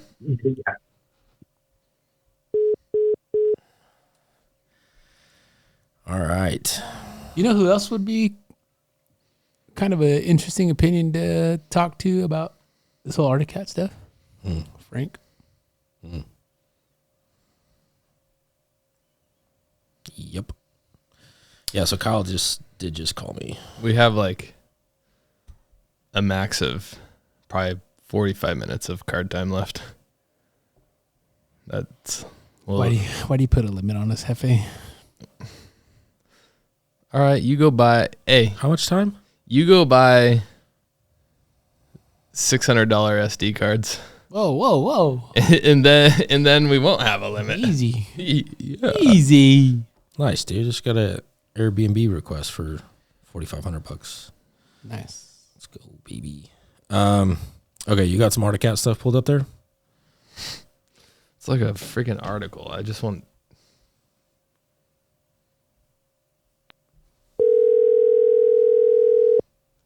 You can talk about the all-new 2025 Chevy Equinox. What up, Mr. Kyle What Huestis? up, dog? Sorry, my dude. I was away from my phone, basically. How you doing? I'm good, man. Welcome on to the SledSend podcast. You're live to the listeners and viewers right now. We've got Jose and Jeff here with us. What's up, bro? What up? What up? Appreciate you guys. Glad I also didn't say some other shit when I came on the phone. All good, dude. All good. We have a world-class editor. We can cut stuff. Ain't no worries. We can touch it up. No Except worries. I forgot to cut stuff last time. Yeah. That needed cut. Yeah, dude. Yeah, we got it. The last episode, we got it all published, and Jose listened to it, and he was like, Shae and Jeff said some stuff. We need to cut that out. So we had to delete it. He had to re-edit it, and then we published it the following day. Yeah, dude, it was wild. There was like a 2-minute lull of nothing, and then the first thing that comes on is Shae saying some off the wall, not suitable for work activities. It was during a piss break. That's what it was. Some questionable shit. Yeah. SledSend boys. You know what it is. Yeah. How you boys doing? We're good, man. We're good. Just chipping away. I mean, for me personally, in full swing of all the summer festivities and all the things that come in line with that. But yeah, what about you, dude? What have you been up to? It feels good to start getting warm again a little bit. Yep. Yeah, dude, just real estate kind of fucking started really cranking like directly after my season ended as far as guiding and stuff. So been just cranking through a little work and chasing kids. And I've been actually usually I take my my April, I take at least like 2-3 weeks off. So I did that. I actually am a little bit behind. I haven't rode very much this month. So, but yeah, head to Sweden in 1 week actually today. So hell yeah, dude. gonna go over there. Yeah, me and Maverick are gonna go over and finish off our season strong over there. And never rode over there, so very excited about it. Dude, That's checking sick. that box. Good for you, bro. That's gonna be so fun. How long are you there for? Oh yeah. Actually, it's gonna be a quick one. It'll be a week. So we're gonna go for a week straight. And my name is Johan. So Johan Forsberg. Goes by my name is Johan on Instagram or whatever. Yep. He approached me and Mav with the opportunity, and so we'll go over there. It sounds like the snow is awesome. Caleb's over there right now. He just sent me a picture of Rick Scranton. This is where we'll be riding and stuff, and they just keep getting fucking snow, so it's kind of crazy. Hell yeah, dude. That's nuts, dude. I can't wait to see the content that's going to come from that. You boys are going to have a Oh, killer yeah. time. We're going to get fucking down because I know them Swedish boys fucking huck. So it'll be fun. I'm probably going to learn some shit over there, I guarantee. But yeah, it'll be nice to. I can get a ton of jumping and shit like that in this season, so it'll be good to go air it out. Heck yeah, dude. Those boys over there are a different breed. Oh, they're fucking different. Yeah, we're about to have a fucking hoot. Oh yeah, that's crazy. Is Caleb gonna be over there still when you guys get there or no? No, fuck. Unfortunately, he is gonna jet like 2 days before we get there, so that kind of sucks because me and him are like trying to figure out how to kind of line that up because we like to ride together and shit. So, but no, unfortunately, he'll be over there for by 2 weeks or something by the time we get there, so he's ready to come home. Yeah, I bet that's a stint. But yeah. I think he said it's been really good though. His plantings and stuff have been doing super good. He said the snow obviously is pretty awesome, so it sounds like he's having a good time. Dope. Well, dude, Kyle, before we dive into all these juicy updates of Arctic Cat, give us a kind of a quick recap of how the season went for you, dude. Yeah. No, this season was super good. We had great snow. I'm not going to complain at all. Coming from last year we rode it didn't snow at all in January. It was just bluebird the whole time. Just didn't really get shit for snow. We still got 90 inches, over 6,000 feet. So sledding's still fucking good. Like Caleb's brother went out last week and said it was phenomenal. So dope. May not try to get out this week and maybe get like one more in at the home turf. But sure. No, I was super happy. Season went really easy with good snow conditions. We didn't have a bunch of rentals, just getting thrashed on that hard snow. So yeah, it went good. Was super busy. Had really good clients. Rounded it off with like the rowdiest girl ride I've had ever to date. Just a bunch of savage women, and they were all really good, which was super cool to watch. So yeah, no, season was good, man. Sleds ran good. And then to finish it off, it's nice to hear that the cat got bought. I had faith the whole time, and like just kind of sat there and preached the good word. I was ready though to, in fact, I actually purchased a brand new 25 because I was like, I'll ride 25s for at least a couple of years until somebody picks cat back up. Yeah, I remember you saying you did that. No, I'll fucking, my heart's with cat, so I'm hyped on that. Really, really good news to hear, and I think Argo is going to be a great thing for them. So yeah. So I mean, as far as like the listeners and viewers, well, first of all, I'm glad that you had an awesome season, and it was cool to be able to hang out with you a couple times at least between Jackson and Seeley. Yeah.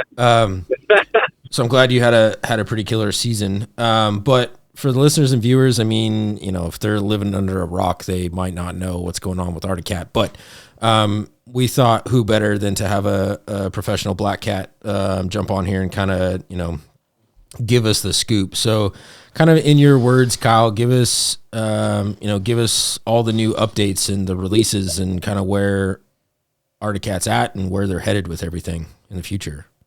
Yeah. I think we got a lot of good steam and roll going into this next season. People are really hyped. Obviously, some of the biggest updates and things is the twin rail. That's been something that's really been hard since 2019 with Arctic Cat. Just trying to get people. It's something that the market is split on. There was a lot of people that wanted to ride Arctic Cat, but they just weren't fans of the Alpha Rail. And to that extent, I get it. It's a little bit more difficult initially to learn and stuff.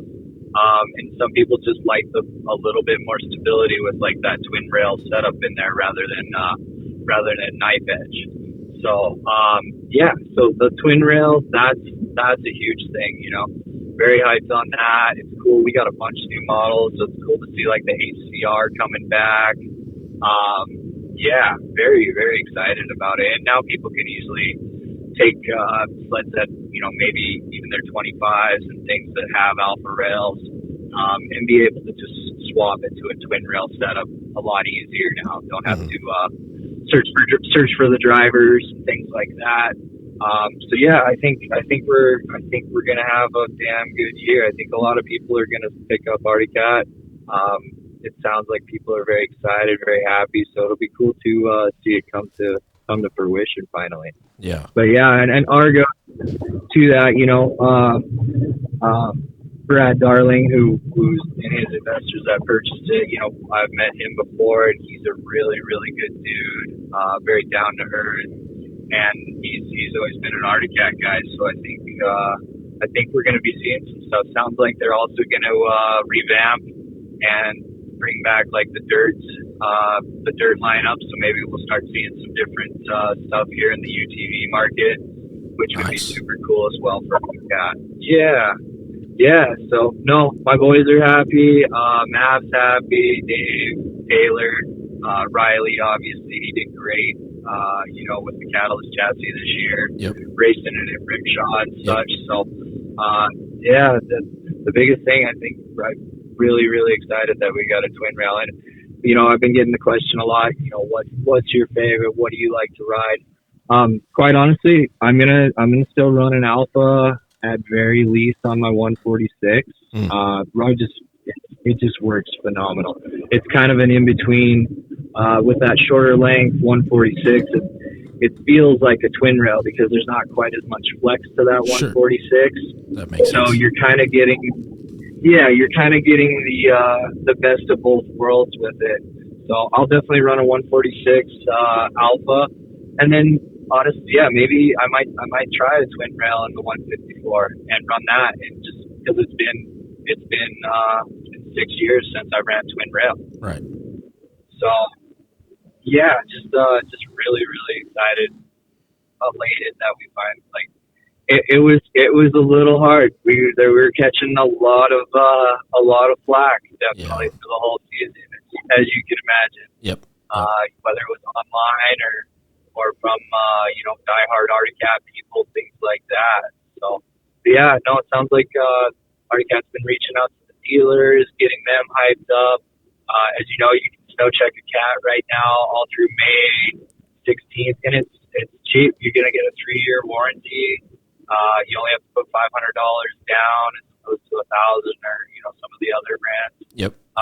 So yeah, I think it's a great deal for people. I'm hyped. I hope we get some really good snow check numbers this year. Boys back on top. I'm very excited for it. So.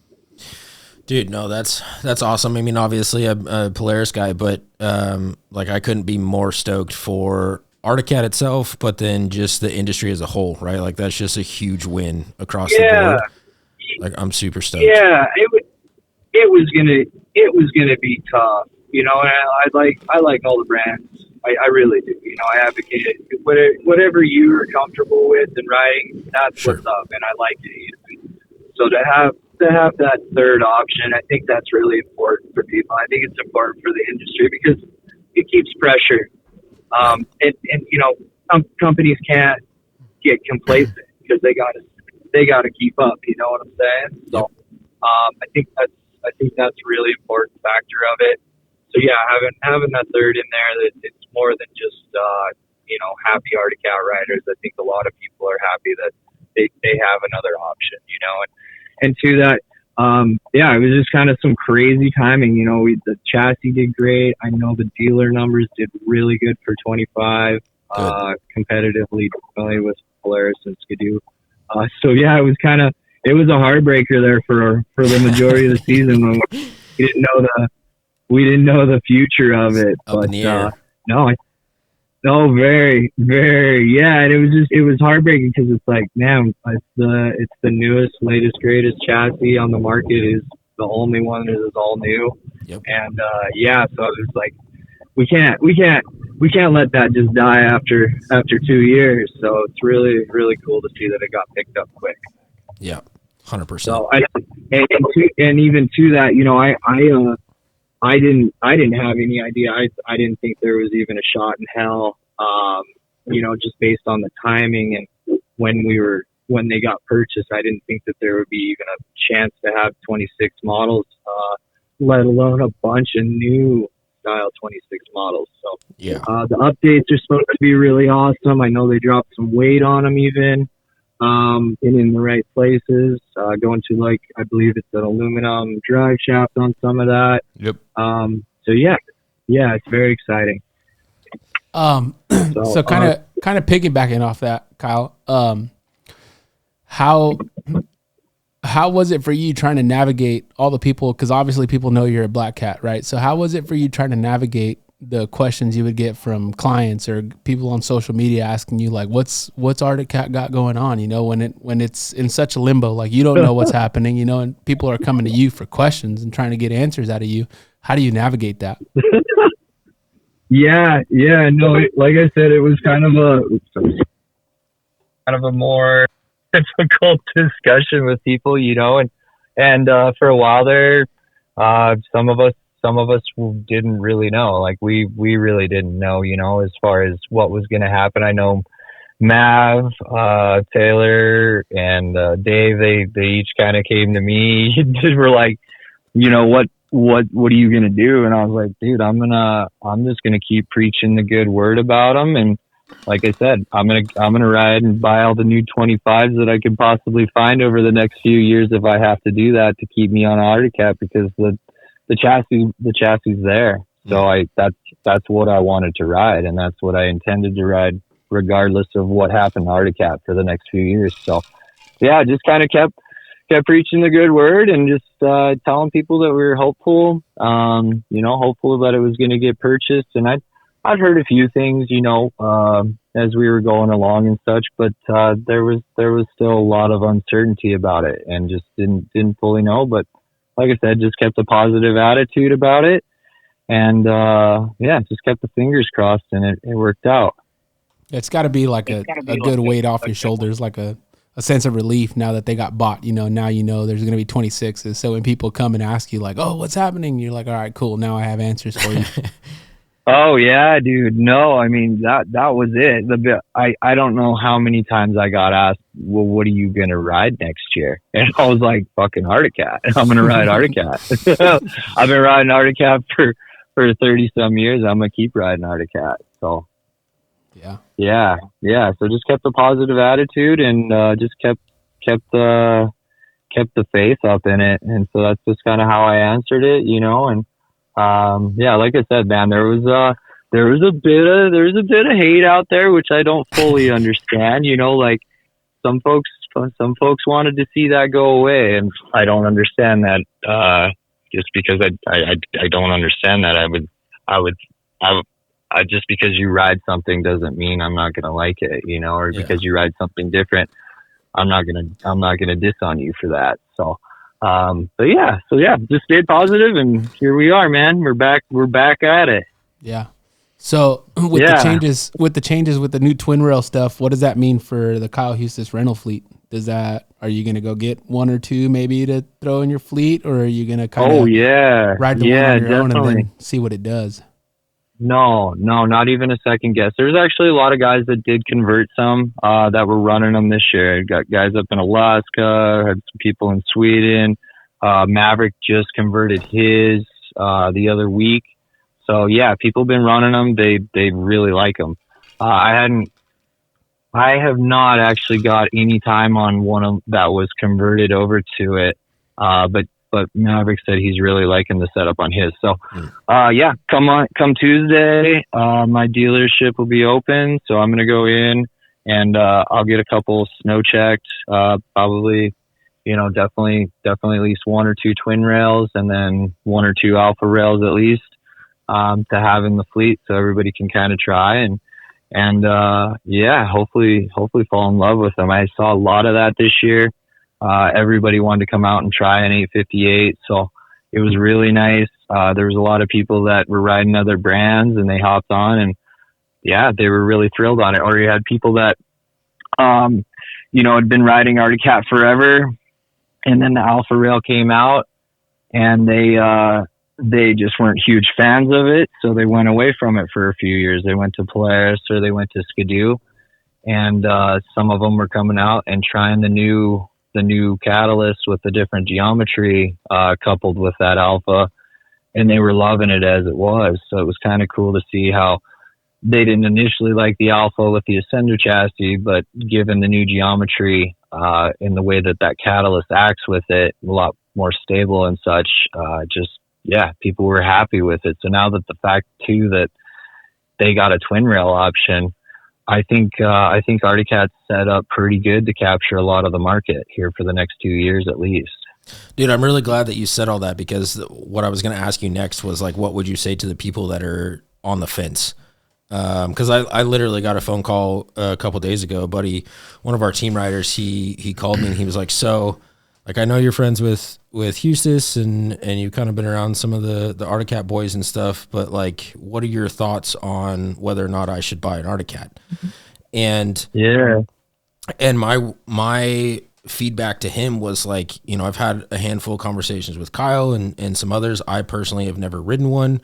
My standpoint is, you know, obviously I love Polaris and it works great for me, but the Catalyst chassis is, it's a really, really, really good looking sled. And, you know, isn't it sexy? Dude, there was, you know, you saw some stuff on social media of some guys having some issues and stuff, but I think that's common across the board with any OEM with first year stuff. But outside of like a couple of the little things that some guys were having issues with on social media, like I collectively have not heard hardly anything negative about the Arctic Cats. And so I told that buddy of mine that called me and asked my opinion. I was like, dude, if you like, I don't think you're going to go wrong with snow checking one of these new Arctic Cats. I think that's great. If that's the lane that you want to go, I think you're going to be pleasantly surprised and, you know, confident. Because I just collectively, like, I haven't heard hardly anything negative about them. So yeah, I'm glad that you brought that up. That's what it was, such a good chassis, and like the only thing people were just worried about getting parts and getting service and getting, you know, even though Cat openly was continuing the service and continuing the parts production and things like that, there was a lot of there was a lot of people that were scared, you know, and sold them, things like that, just because they were a bit concerned at the future of it. Sure. But yeah, for the majority of it, and at least for my fleet and stuff, just had really good luck with them. You know, Cat, one of the biggest reasons I've always rode Cat is for the reliability of it. Right. They've just always had a damn reliable sled. Usually not much for recalls when they get, you know, it took a while for them to get that chassis and stuff out, but it's because they don't want to release something and have a shitload of recalls. They don't want to have a bunch of problems and stuff like that. Dude, I feel like the word Arctic Cat and reliable has always kind of gone hand in hand together. Yeah, dude, I have very few times where my Cat did not get me out of the woods, and those very few times were probably self-inflicted. No, not you. So yeah, I can't really blame the sled on that. Sure. And that's where I've always been with it. You know, I get anywhere between, you know, 80 to 100 days on the snow, and as long as that sled keeps getting me out of the woods, I'm gonna keep buying it. Yep. I don't like walking in the woods, so not in the snow, not in the snow. So, but yeah, that's where I'm at. Like I said, yeah, you're going to always have a little bit of that first year stuff, but I think for the majority of it, I think Cat knocked it out of the park. The A58, it's got the power. Yeah, it's super cool. You know, Speedworks has got a new turbo. They finally just dropped that, so it's really exciting. I'm stoked. I'm definitely going to be riding some Boost next year. That's cool. This year I threw on a Speedworks Stage 3, so a little bit higher compression is all for head, and then like a pipe set. And to be honest with you, in the harder setups, no, I was dead even, or maybe a little bit on top of the Skidoo turbos and such. Nice. Yeah, and the Lynx ones. Yeah, it fucking flat rips with a little bit higher compression and stuff. Not that it didn't without, but yeah, so happy. Hell yeah. I might have to. When we come to Sealy next year, I might have to hop on one of these Arctic cats. I don't know, maybe be the first brown cat or something. I don't know, dude. See what happens. I like that. We need a brown cat team. Hey, I'm right here, dog. Come get me. Let's do it. I'm right here. I fuck with that. I next to that. Yeah. No, and I hope when you boys come ride this year, yeah, let's get a couple out in the pack and see what you guys think, and get your honest, open feelings on it. Yeah, 100%. We'll make it happen. I'm all about it. Yeah, I like riding with you guys. I'm excited and looking forward to that. Likewise, buddy. You're one of my favorite people in this entire industry, dude. I love the shit out of you, Kyle. Yeah, I was chatting actually with a friend this morning about your podcast, and I was just like, yo, they have the coolest niche going, and they're setting the precedence for snowmobile podcasts, and there's just really not a lot of people doing it out there, and you guys are the top of it. So it's cool. Like I really enjoy what you guys are doing as well. We appreciate that, Kyle. That's huge, man. Yeah, thanks sure. a bunch. Yeah, you guys are pretty fun to fucking hang out with too. On top of it, dude. Well, good shit. We had some good times this winter, eh? Yes, we did. More to come for next season, baby. Yeah, heck yeah. Dope. So no, looking forward to it. That's cool. What else you got going on? Not a whole lot, man. We still we're 2 hours in now. We still have a couple more topics to kind of go through. And then this will be the last episode. We might drop some episodes throughout the summer here, pertaining to some specific topics, but yeah, I mean, we're gonna have some meetings coming up internally with the team and kind of strategize on where we want to go for next season, from events to merch to what we want to do with the Team Rider program next year. Just kind of get everything dialed in here over the summer so that we're ready to release and rip for heydays. Heck yeah. Outside of that, just chipping away with work and business, and it's full on summer here in Oregon, so we got 2.5 acres of property to take care of, so water and spraying weeds and weed eating and mowing and all that crap, and taking care of all the Airbnb rentals and all that good shit. So good. Chipping away. It's nice. Have a little break up, get the bones warmed back up a little bit, and then hit her damn hard this next year. I'm really looking forward to the next season. Yeah, same, dude. Same. Yeah, full steam ahead. Yeah, for sure. Oh, it's cool. Dope. Well, Kyle, we appreciate you jumping on for a little bit to give us your knowledge and expertise, and we'll let you get back to your drive. Drive safe, dude, and we're gonna keep hammering down on some more topics. Certainly. Well, I can't wait to hear the podcast and more to come. And then I'm looking really forward to running into you guys. You guys find your way in Montana at all this summer, please get at me and let's link up. Dude, I think I'll be back over there to float the Blackfoot or something this summer. So get at me. I will. Get at me. I will. Okay. Dude. Okay, cool. Well, until then, I hope you guys have a wonderful summer. If there's anything I can ever do for you guys, you know that I'm here always. So we appreciate that, dude. That means a ton to us. Thank you, Kyle. Heck yeah. Okay, you guys have a good day, and I'll chat with you fellas soon. All right, likewise. See you, buddy. Later, dude. See you, bro. All right. Take care. Later. Dude, hands down. Coolest. Don't even edit this. Don't even edit this shit out, dude. It's the coolest fucking guy I've ever talked to in my life. Dude, Kyle Huestis. Next to yourself. You're pretty cool. Fuck me. Kyle Huestis is cool. Dude, Kyle is hands down like one of my absolute favorites. He's dope, dude. He's cool. Yeah, he's a big advocate for us too, right? Yeah. Like, I mean, you heard him, and he's been that way since the day I met him. Since the day Jeff and I met him at Heydays was the first time meeting him. We had him and Maverick. Literally right after Arctic Cat brought him in as a black cat. Maverick or Huestis? Kyle Huestis. Yeah, Maverick already was, but they just got done like announcing that and stuff, and then he came over to the SledSend booth and did an episode with us, and the rest has kind of been history. But I love that guy, dude. Yeah, he's dope. He's dope. I didn't get to go with you guys. Most chill. I didn't get to go with you guys to Sealy this year, but I met him at Heydays, and it's pretty chill. Yeah, Sick. he's a stud. Yeah. We had a good time with him in Jackson too. Yeah. Sure you did. We'll be there next year. Sure you did. Don't even worry about it. We'll be there next year. Yeah, you got to wear your... Kobe texted me, "Hey, brother, man, I see you called, ? I was working this morning, then got done and took a fat nap. I just woke up from my slumber laughing loud. What's up? We have like 15 minutes. So Really? We don't have another card? Well, what did I just get done telling you? I feel like we've brought in Shae. We need to bring in Kobe. All right. Well, this is probably the cap to it then. Because he's going to take all 20 minutes of it. He likes to talk. Just call him and be like, hey, man, you got 2 seconds. Hurry up. Even if you started off with that, he won't.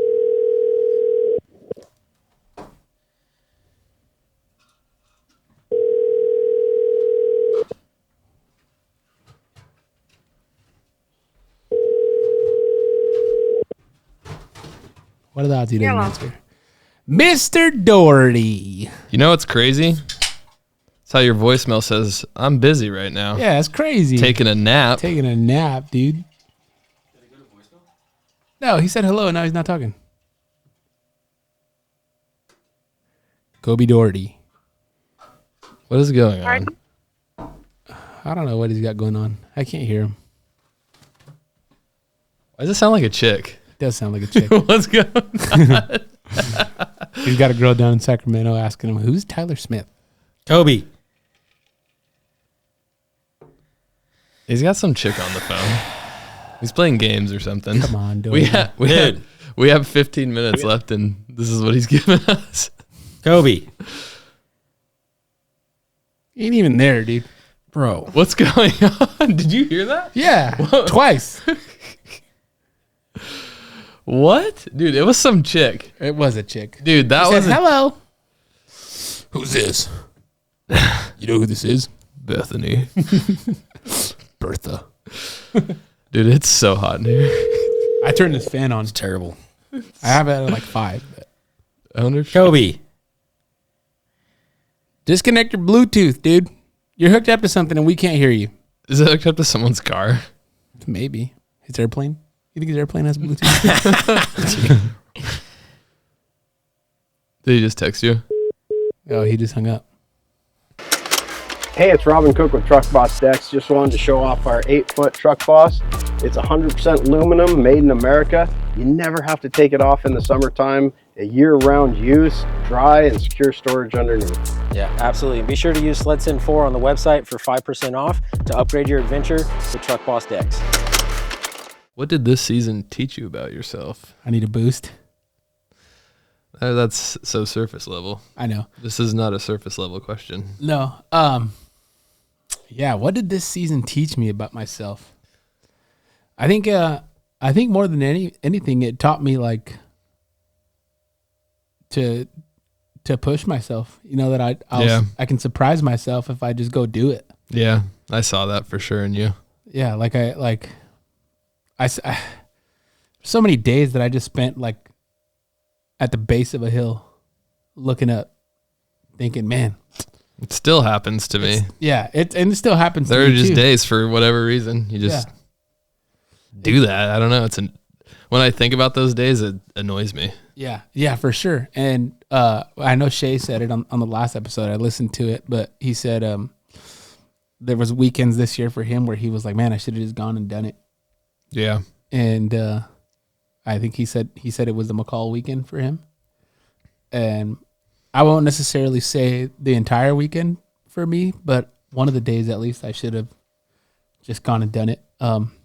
Because there was so many days this year, and this year less than years prior, but like so many times where I was sitting at the bottom of the hill looking up thinking like, man, I want to go do that. Right. But I just didn't. And I think that's what this year taught me was let go of that. I want to go do that, but I don't want to get stuck. Or you might surprise yourself. You might surprise yourself. Or you might hit a tree. Yeah, one of the two. Either way, you'll be surprised. It only hurts for a little bit. Yeah, dude. For like a little bit, like 6 months. I don't know what my answer is to that question. I feel like we're kind of on the same timeline, so I feel like it's What about for T. Smith? Similar. T. Smith, the question that was asked: what did this season teach you about yourself?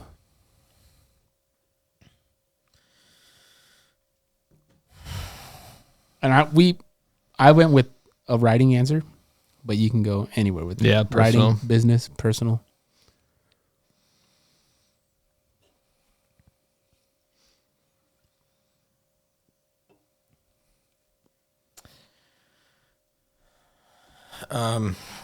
It's a hard one to answer. No, it's not. I just don't the want deep to repeat what I've said, but at the same time, I feel it's important. I think that. Ooh, I know what I got. Go ahead though. I think that what this season taught me about myself is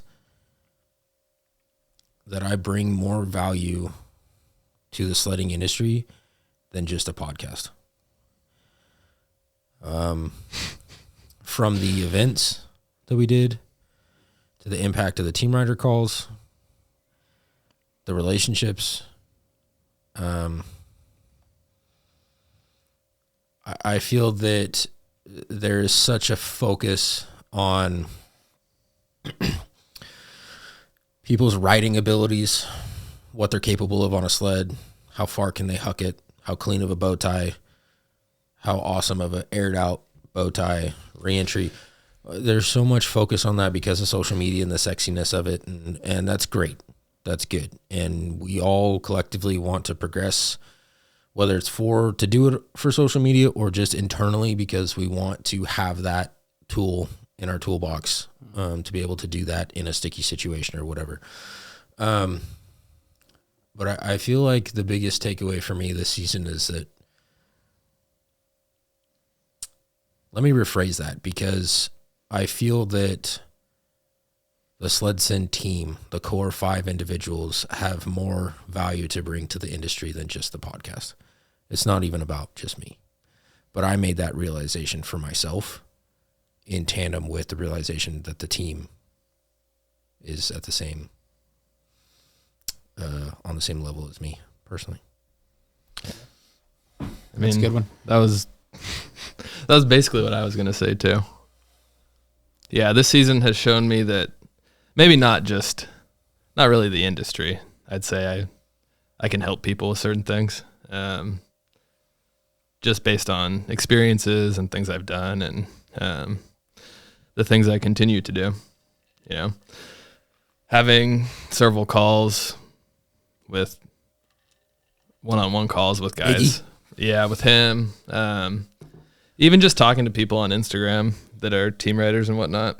You know, I have experiences and, you know, I've learned things and done things that I can help people with. But I feel like I feel like it's not just within SledSend though. It's like kind of everywhere in my life. I feel like I've felt that way this year. I don't know why. I guess just maybe gaining more confidence in myself, probably something like that.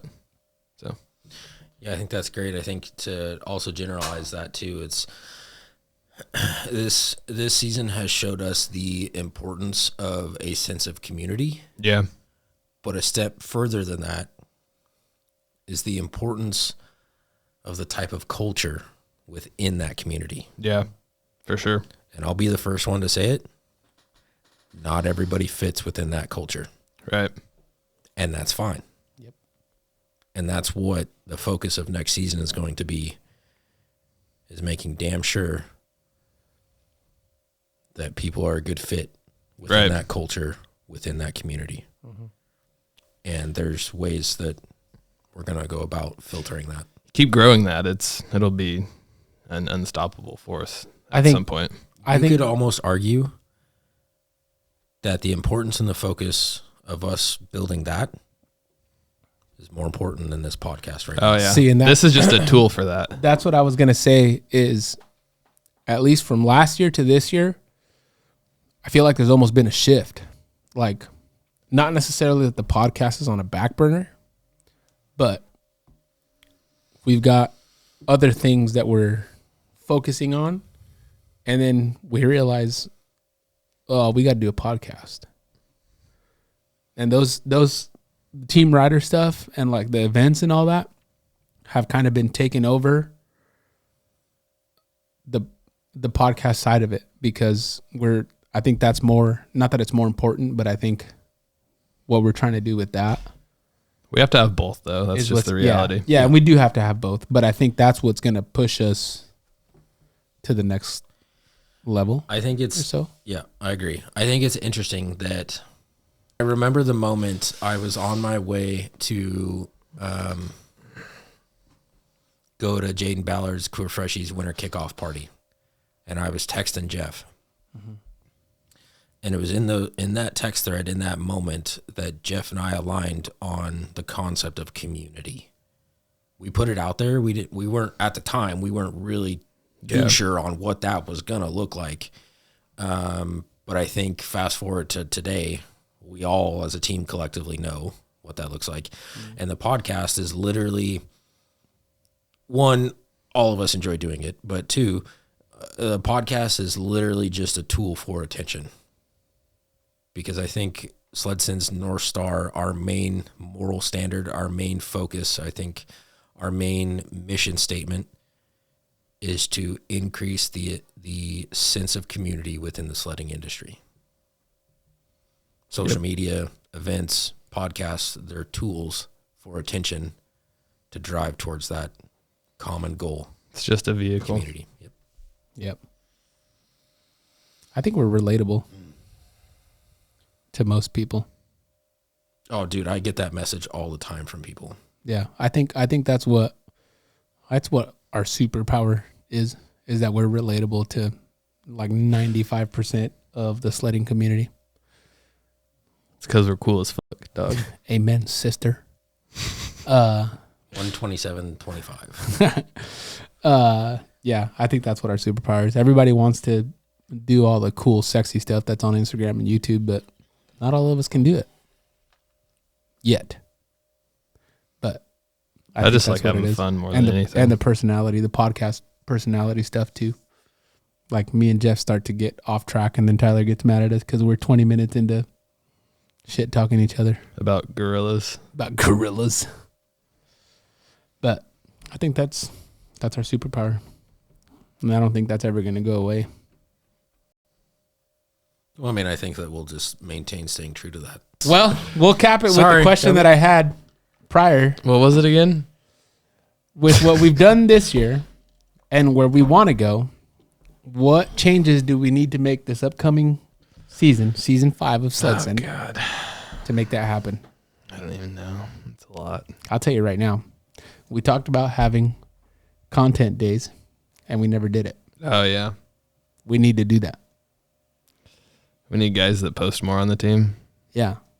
Preferably not me, because mine aren't as cool as the things that we have on. You gotta figure out how to make it cool, though. Well, that's where you come in. Funny. No, it's not about what come on, do on the sled. No, I know. It's editing, dude. Listen.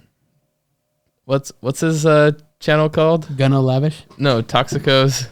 Oh, Chicos Toxicos. But yeah, we got to figure out how to do that Felipe with you, action? With sledding. Yeah. Need to make it happen. That's what I think we need to do. You need to make funny content. Content days. You should make funny content. The problem is that how we were talking earlier, my humor is so dark and twisted. That's okay. You still haven't made that video that you sent me. I know. Because if I do that, send him? No. Oh, he doesn't know. I'm gonna start. Well, I sent it to you because the guy said Tyler on it. Yeah. But I need to figure out how to not cuss so much, how to watch my mouth, because I got a pretty bad mouth. But yeah, I need to do something. But that's what I think we need to do. I think we need content days with the 5 of us next year on the snow. You know, and Hefe needs to actually bust out the camera. I've been saying that for 5 years. That's great and all, but we have to figure out a strategy to publish said content. Correct. That too. I think, but the problem is I think if we had it with the 5 of us, we would figure it out at that point. Like all cap. Yeah, I don't know. Like all cap. I don't know. Everyone's like, oh, I've got kids and this and that going on and blah, blah, blah. I just want to ride sleds, but also build a brand. Well, this is the frame of mind that I look at it through. Like, we make time for what's important to us.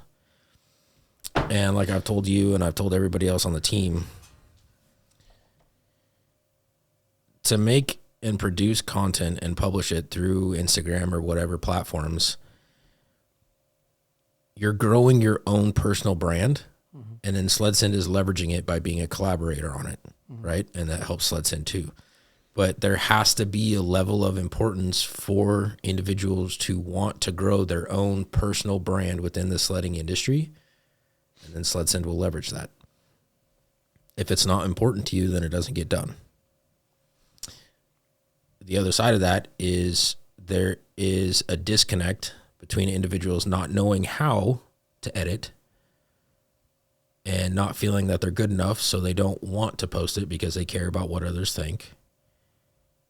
But on the other side of that, there's a level of certain initiative that needs to be taken to learn said editing skills. And that takes time. With that comes the sacrifice of maybe I don't go out drinking this weekend and I stay home and edit. Maybe I can't spend 2 hours with my kids tonight and I need to sit at the computer and edit. It all comes down to like what's important to you, and then you make the sacrifice accordingly. For sure. And that's just like where we need to get to. And that's kind of off the topic of the importance of having some contracts with some terms and conditions to see where everybody's at. If you don't want to go that route and you don't want to do that thing, that's fine. Everybody just needs to have a clear understanding and have a mutual value exchange between SledSend and the individual team writers, creative director, whatever. I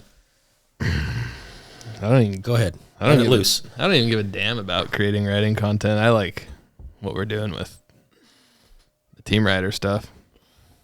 I'd rather keep pushing hard on that lane and keep using the podcast as our vessel. I feel like the social media stuff is kind of like we're like a three-legged monster, right? We need team writer, podcast. It's a bold statement. Social media.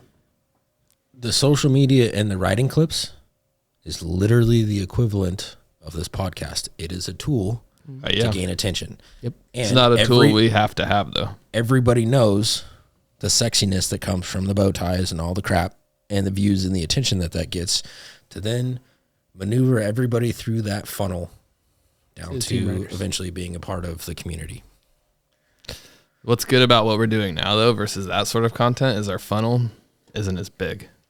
It doesn't have to be as big. I don't give a shit who follows us because of this clip or that clip, right? Like, those aren't the people we want to be not necessarily saying we don't want them a part of the community, but you know, we're going to have a lot more people coming from that sort of thing that isn't a fit for the community. So yeah, it gets a bunch of attention and things like that, but that's not always a good thing. Yeah, but that's where we get to the point where Tyler, we have these conversations and phone calls and kind of make that assessment, right? Make the decision. Are you a good fit or not? I think to Jeff's point, we're reaching the people we want a lot more effectively how we're doing things right now. Exactly. I promise that. So to regurgitate those words, the value that is going to come from an individual that relates and connects to a clip of us talking about a specific topic, the individual that relates to that,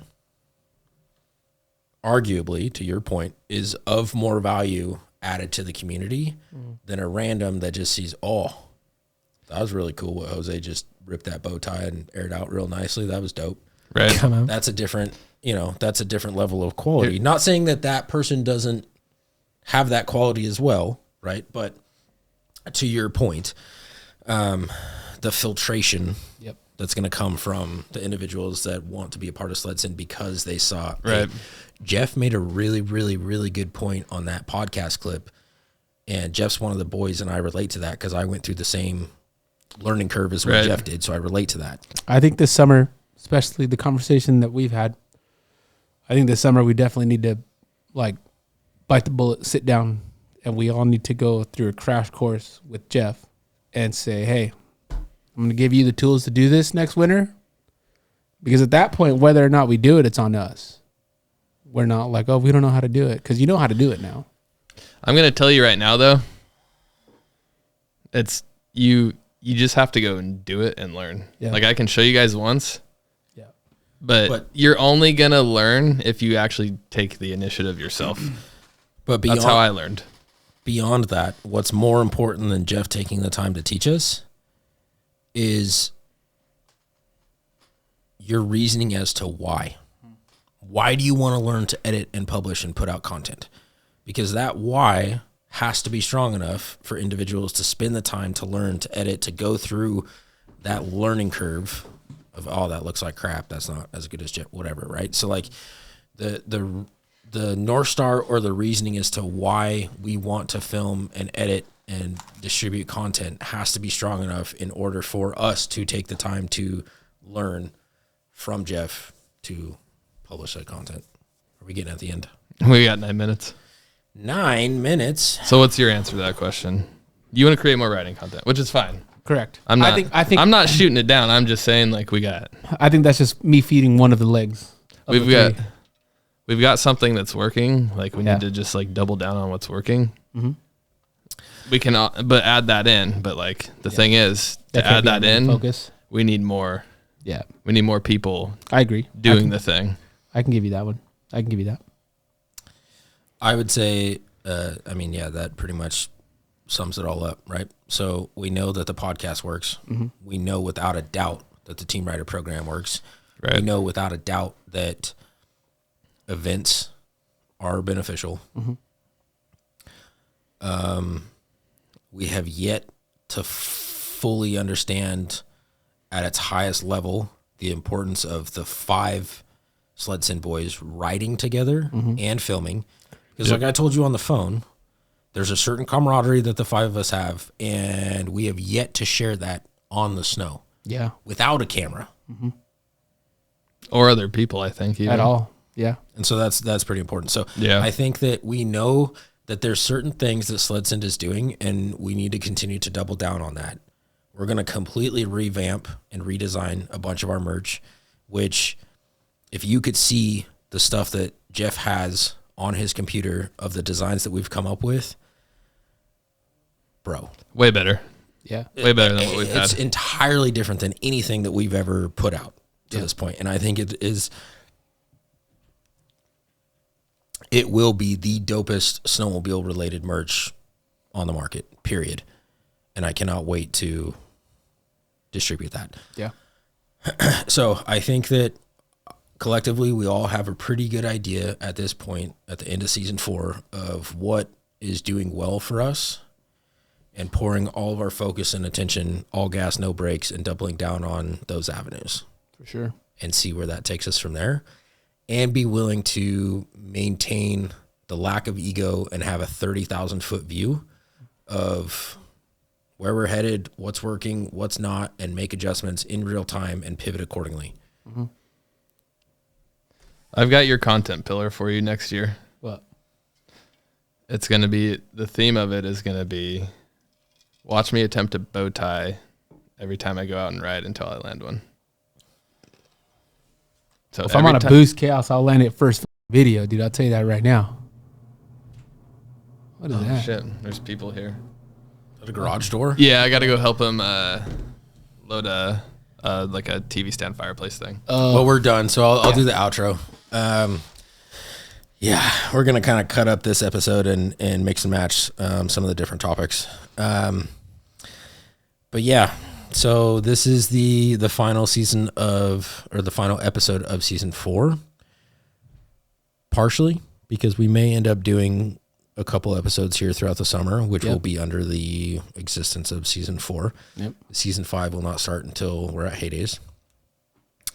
And I know I've said this on multiple episodes prior, but I do want to give the recognition to all of you that listen to the podcast, that watch the podcast, that follow SledSend on Instagram, that send us DMs, that are a part of the Team Rider group, everyone in between. Like, I cannot thank you guys enough for paying attention to us and engaging with us and, enjoying the show and making it a part of your Fridays, I guess, if that's when it comes out. But throughout the season, and the relationships and the friendships that have come from, this brand that I created.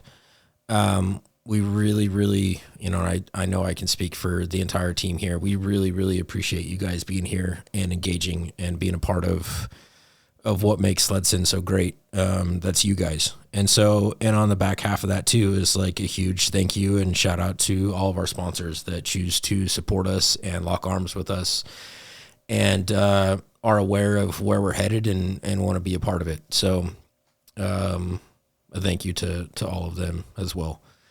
So yeah, there's a lot more to come. I'm pretty amped for season 5.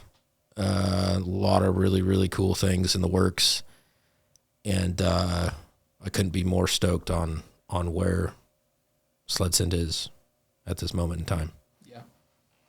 Final words, appreciations, thoughts? Yeah, just thank you to, like you said, thank you to everybody that's listening.